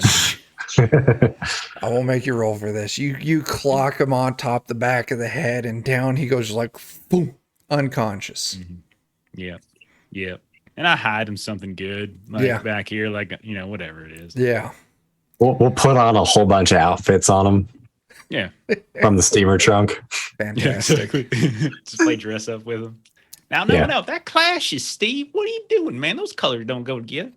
He's gonna have like 8 pairs of pants on, and That's fantastic. I think we gotta go ahead and see what the hell's going on across that lake, man. I think we gotta go across the lake. All right. Well, Think so, before we too. get there, let's head back to Adam and Jules. You're all out, moving around. Like I said, there's food, there's games. As you're moving through, plenty of people are yelling at your food. One young lady. Hey, come on over here. We done got us a cakewalk that's about to start. We got plenty of room for you two. Listen, this is good stuff right here. We got some fantastic cake. If you win it, you get this cake. You share it or not, it's all yours. Come on, play the cakewalk. I hear these are easy, but I think I should like to watch first. Sure.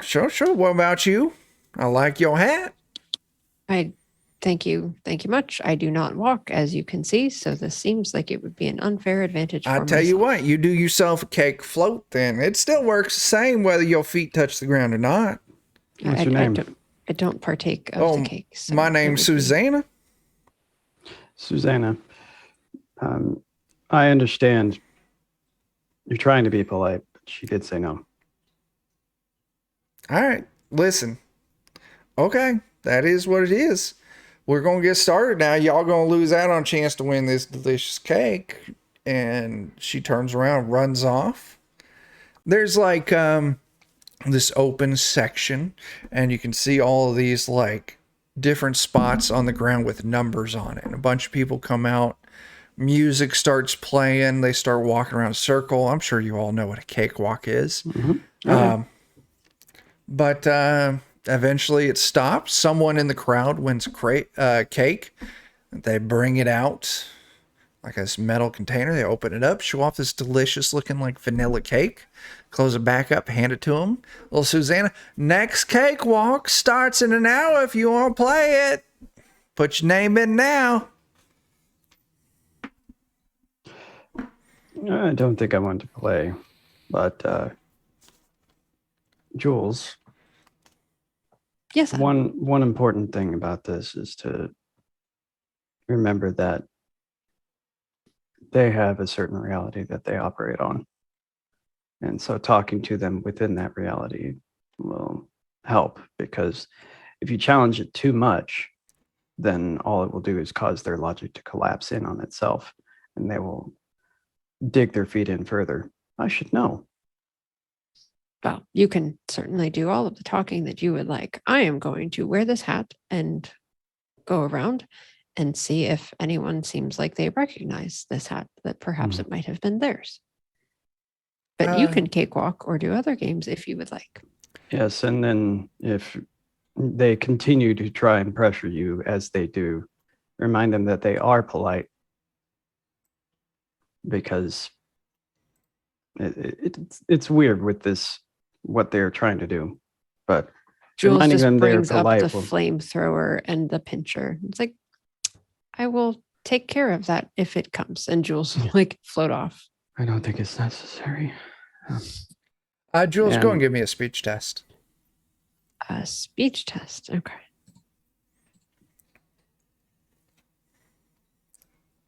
Wow, you did good. Three Three successes. You successes. banked 2. Oh, you're at the max now. Looking around, you're asking around like, do you recognize this hat? Do you recognize this hat? Eventually, someone's like, oh yeah. That belonged to Gerald over there. He points at probably like a little game, like the fishing game. He's behind that curtain. You wait till the current match is done. You could probably go get yourself a word with Gerald if you want to. Thank you kindly. I will do that. So And float over there. yeah, point you in that direction. You can see it's one of those games. They got little just sticks with some strings. They toss it over this little curtain, and you kind of hover around. And you can see there's a man kind of ducking behind this curtain, wearing this big pointy black hat with this wide brim. And as this string comes over, he grabs it and he ties a piece of candy to it, kind of gives it a couple tugs, let the people pull back a piece of candy. I'll wait for their round of the game to be done. Round ends. Gerald looks like he's still staying back there. He's kind of reorganizing the candy he was getting out, adjusting a little bit. He's got a ear of corn that he's got wrapped up in some paper. He takes a couple bites out of it and sets it back down. Sees you approaching. Oh, hi there. You look new. You seem to perhaps recognize the hat, and now that it's kind of served its purpose, I'll take it off. I got my own hat. I ain't need to worry about yours. Was this not your hat before? I don't know. Listen, I wore this hat. It's on my head. That's the hat I gotta wear. What do you mean have to wear?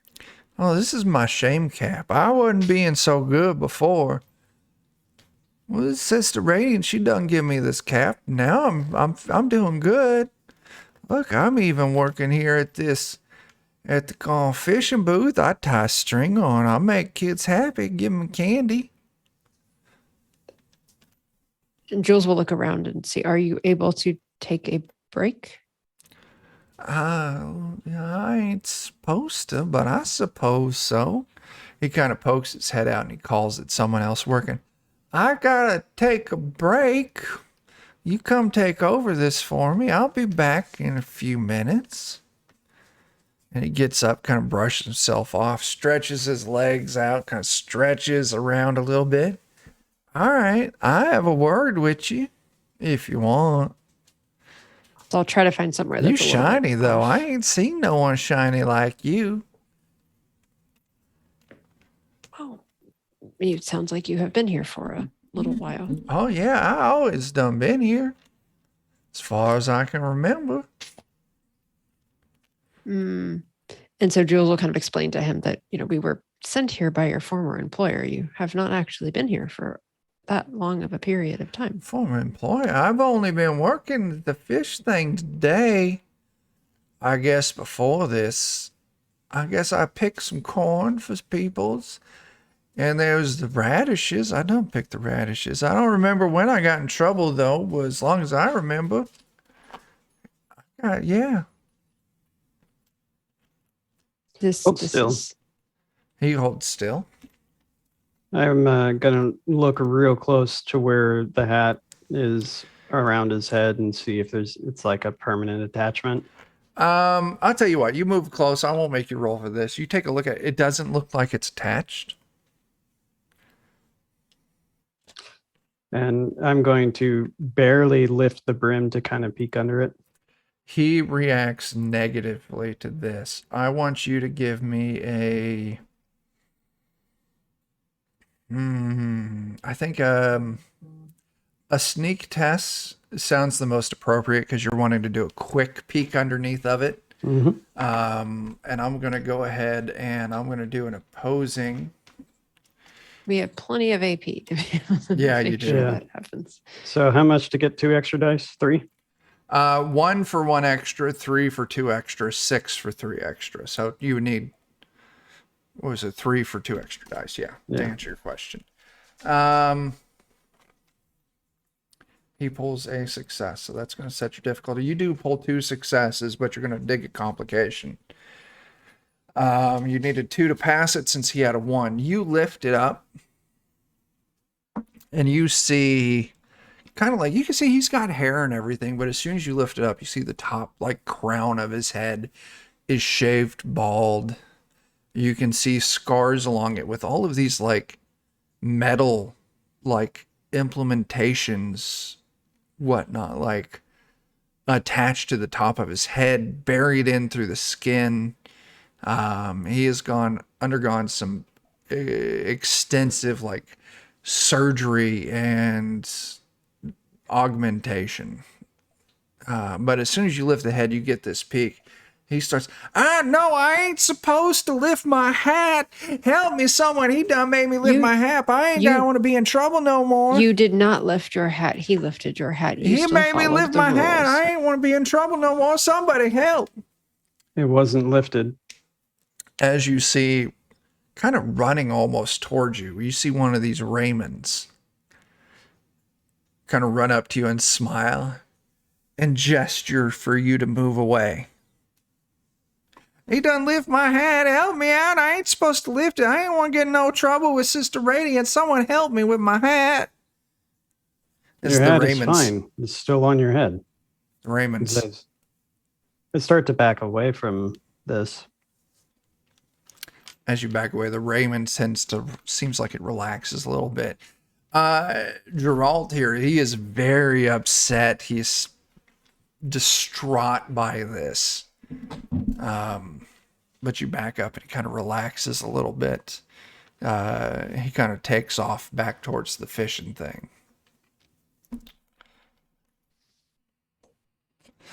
And what does the Raymond do? He Once keeps we step gesturing back you, and- smiling, gesturing for you to move along. Jules will move along. I move along. Okay. Jules will lean over to Adam. We were sent here to retrieve them and bring them back, Mhm. but he is not intact to bring back. There was some apparatus inside his skull. Perhaps if it were, and so she's, thinking from a doctor perspective, like, can I do a roll or something to see if this seems like Yeah. reversible? Just a medicine test is plenty. All right. I would like to spend some AP since we've Sure. got it. You got 5 in the bank. How many you want to spend? I'll spend 1 for 1. Okay. I got it reduced. And so then that will be 2 successes. 2 successes. You bank a success. Your medical knowledge, the first, his behavior, his slowed speech, his slowed reactions, kind of how he was handling. Your medical records lead you right back to an old process known as lobotomy.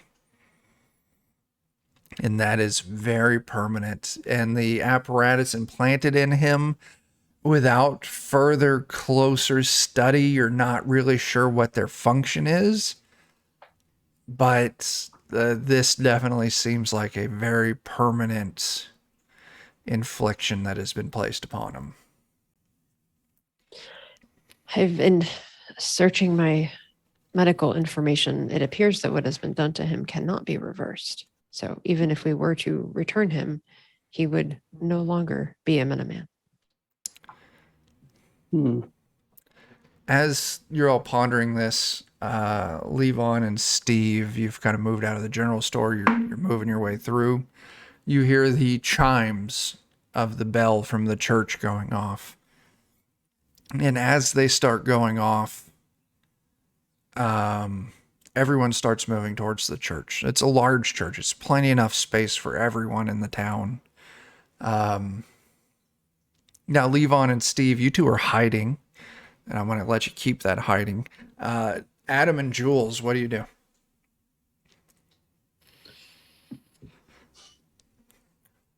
suppose we should go so we can meet this Eternal. I would agree. Okay. You all go willingly. You follow the crowd into the church. There's plenty of space in the pews. Steve and Levon, what are you doing here? Well, I mean, if we want to get, I'm torn, man. Like, if we want to get out across that lake without being seen, now might be a good time while they all distracted with them bells. But I don't know how comfortable I am leaving our compatriots over there on their own. What do you think, man? I mean, it might be all right. I mean, this might be our chance to see what's actually going on. Right, man.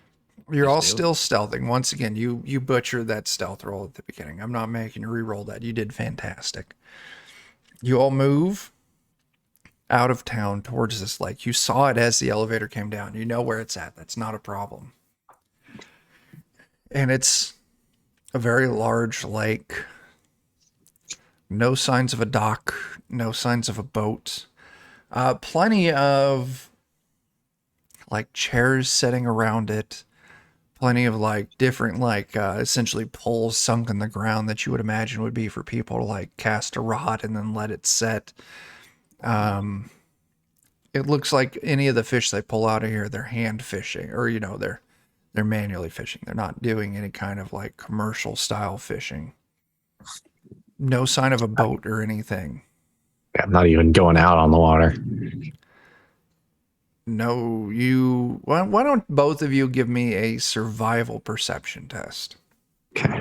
Okay, I'll burn it. Yeah.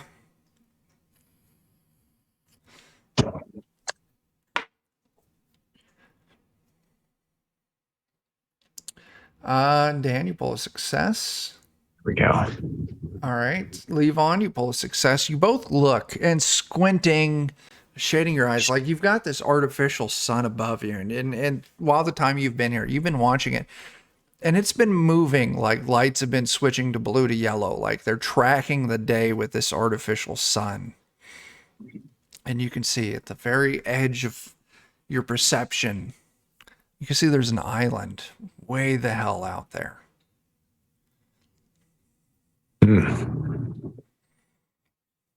I think we might want to go take a look at it.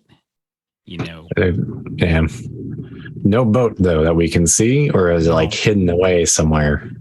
If you want to give me another survival perception to see if you can find any sign of a boat. Sure. I did the same thing. 1 AP. Yeah. Burn.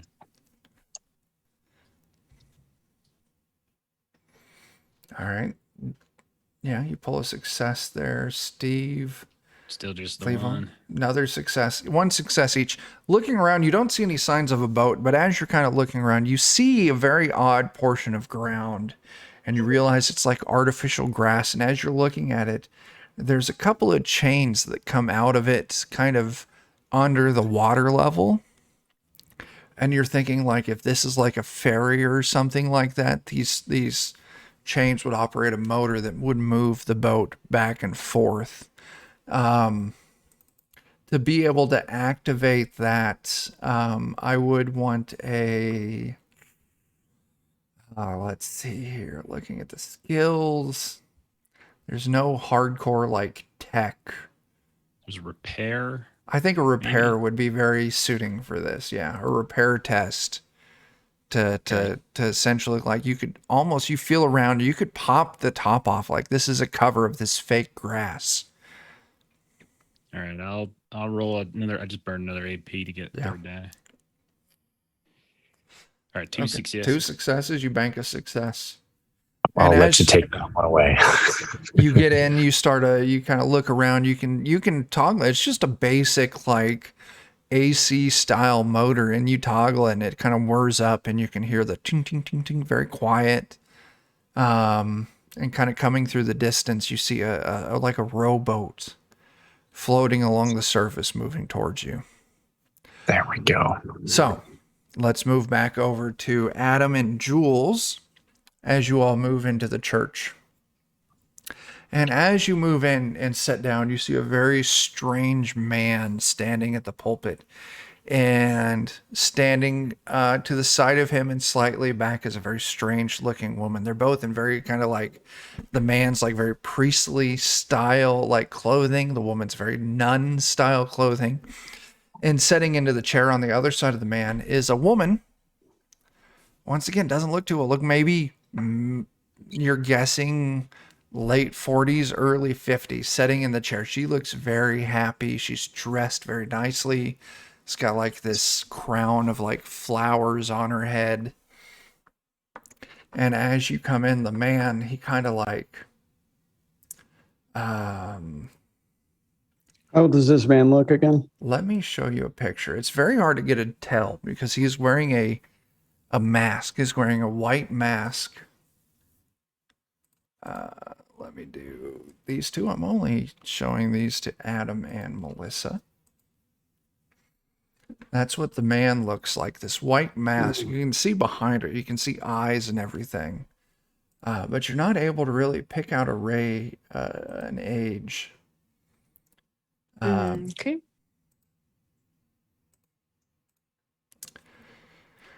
And this is what the woman looks like.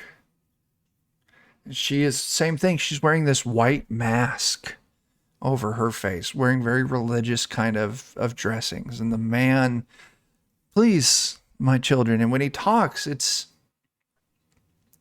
wearing a mask. You don't see his mouth move. It's a very robotic, artificial voice, very soothing.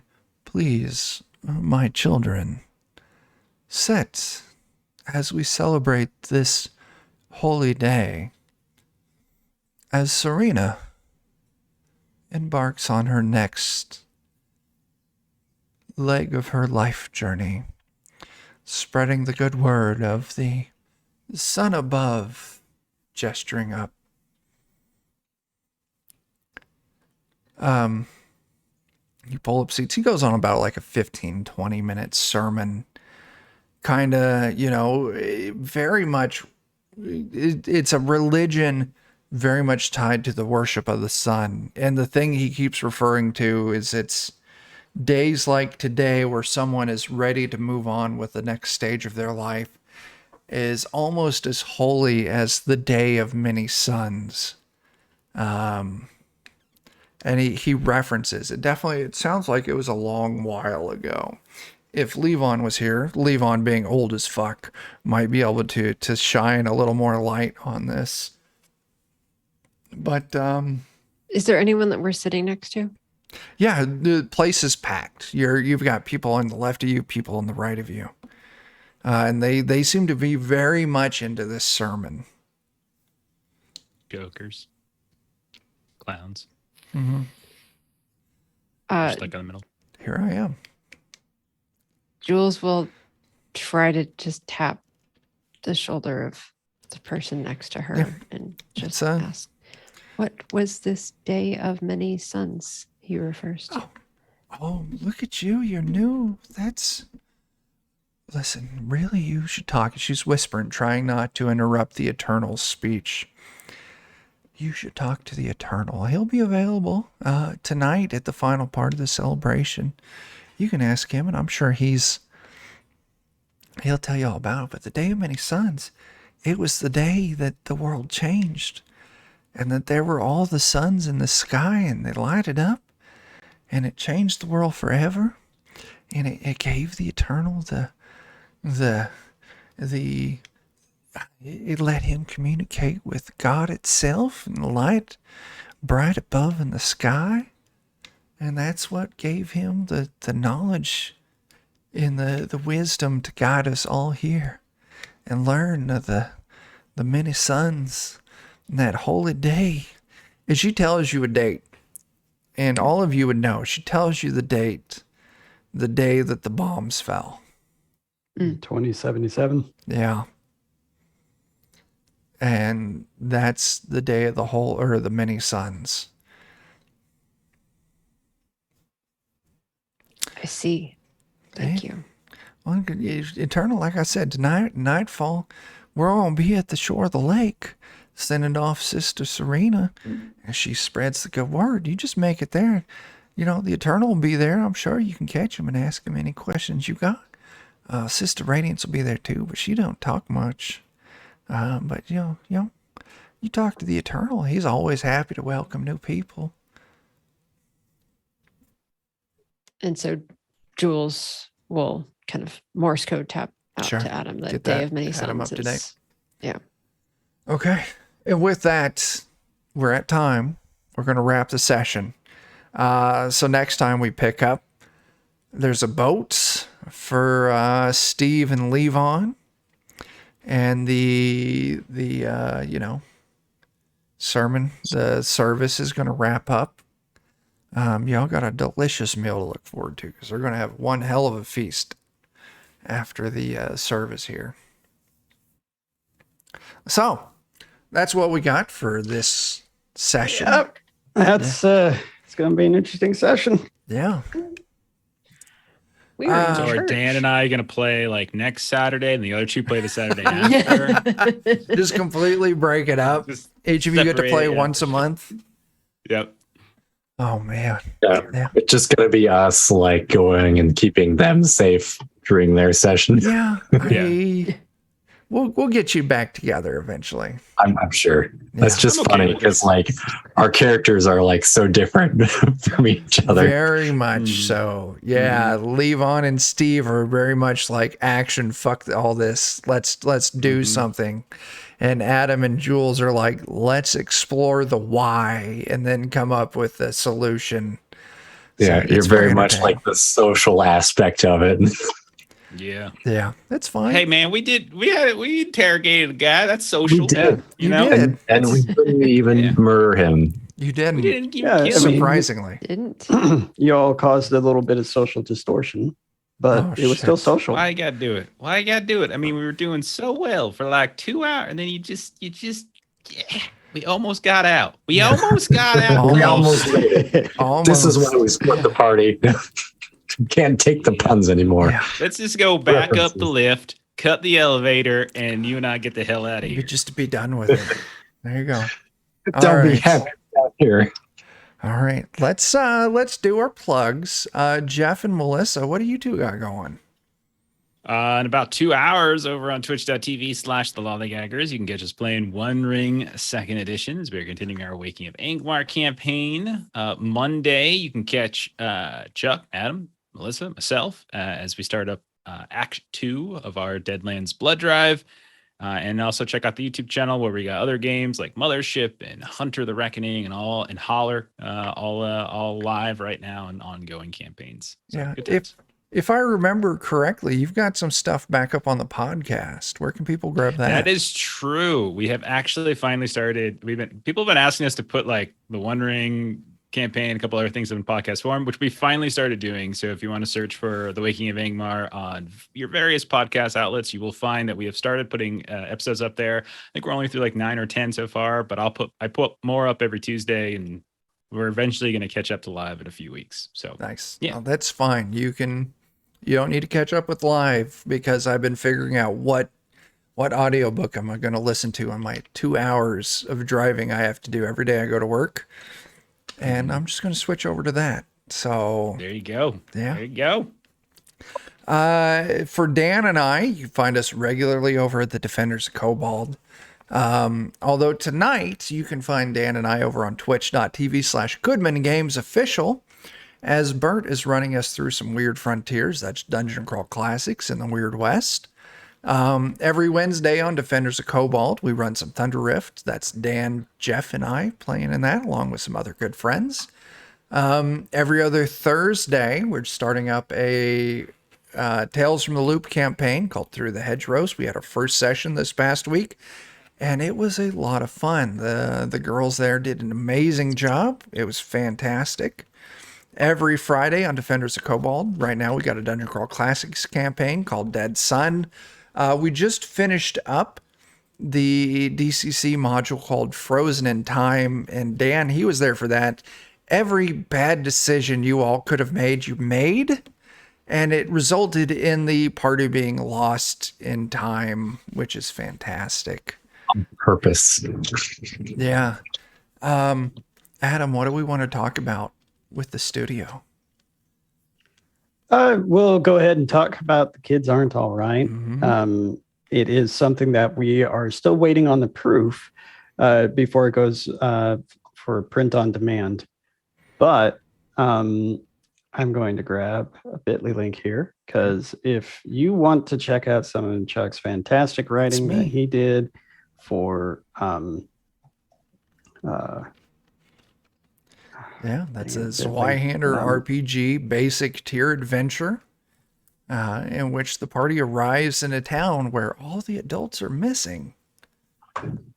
Yeah, so if you use that link right there, not only are you supporting us, but it's also an affiliate link. So if you were to buy anything else in Drive-Thru RPG, that'll also help us out. But if you're waiting for that print on demand featuring the amazing art by Dan Mandich, then hopefully we'll have it up soon. Hopefully. And also on Grim and Perilous Plays, you can catch us. We're recovering from Gen Con, so hopefully starting this Tuesday, we'll be back at it. Our Tuesday night video game streams from 6:30 to 8:30. Every Saturday we've got something. Either it's this Saturday, 1 p.m., we're doing Fallout 2D20, or the opposing Saturdays at 9 p.m., where Jeff is running us through some Heart, which has been an absolute blast. Like old Jeff? Or No, you, Jeff. me? Yeah, you. I'm busy No, every you're not. time you want us to play. No, you're not. I've been talking with the Garblags about me running a DCC funnel for them. So I know. I'm like, you need to start texting me Jeff's schedule so he can stop using this excuse. And, hopefully coming up in October, maybe Jeff will come out to Kansas City. I'm signing him up for it anyway, just so he can see. You gotta come too. Yeah, you get to see my feet in real life. Totally busy all of October. But as so much work to do. As a consolation prize, you will get to see, the wonderful fall colors that is the Midwest in fall, and it won't be so humid, so it's true. Be all right. All right. Well, thank you, everyone who watched, everyone who's watching this on YouTube. It's been a lot of fun. We were all very excited to be here today. And shut up, Jeff. We'll catch you all later. So until next time, make sure you hit up Grim and Perilous, the website. Grimandperilous, is it .com? Yeah, grimandperilous.com. Grimandperilous.com. You can follow everything there. Sign up for our Patreon. You'll get a lot of fun stuff. We've got Monster of the Month. We got Mechanic Mondays. A lot of great stuff there. So follow us on the website. Get updates. Sign up for our Patreon. It's amazing. So until we see you next time, wear funny hats, speak with a Southern accent, and tip your bartenders. Deuces.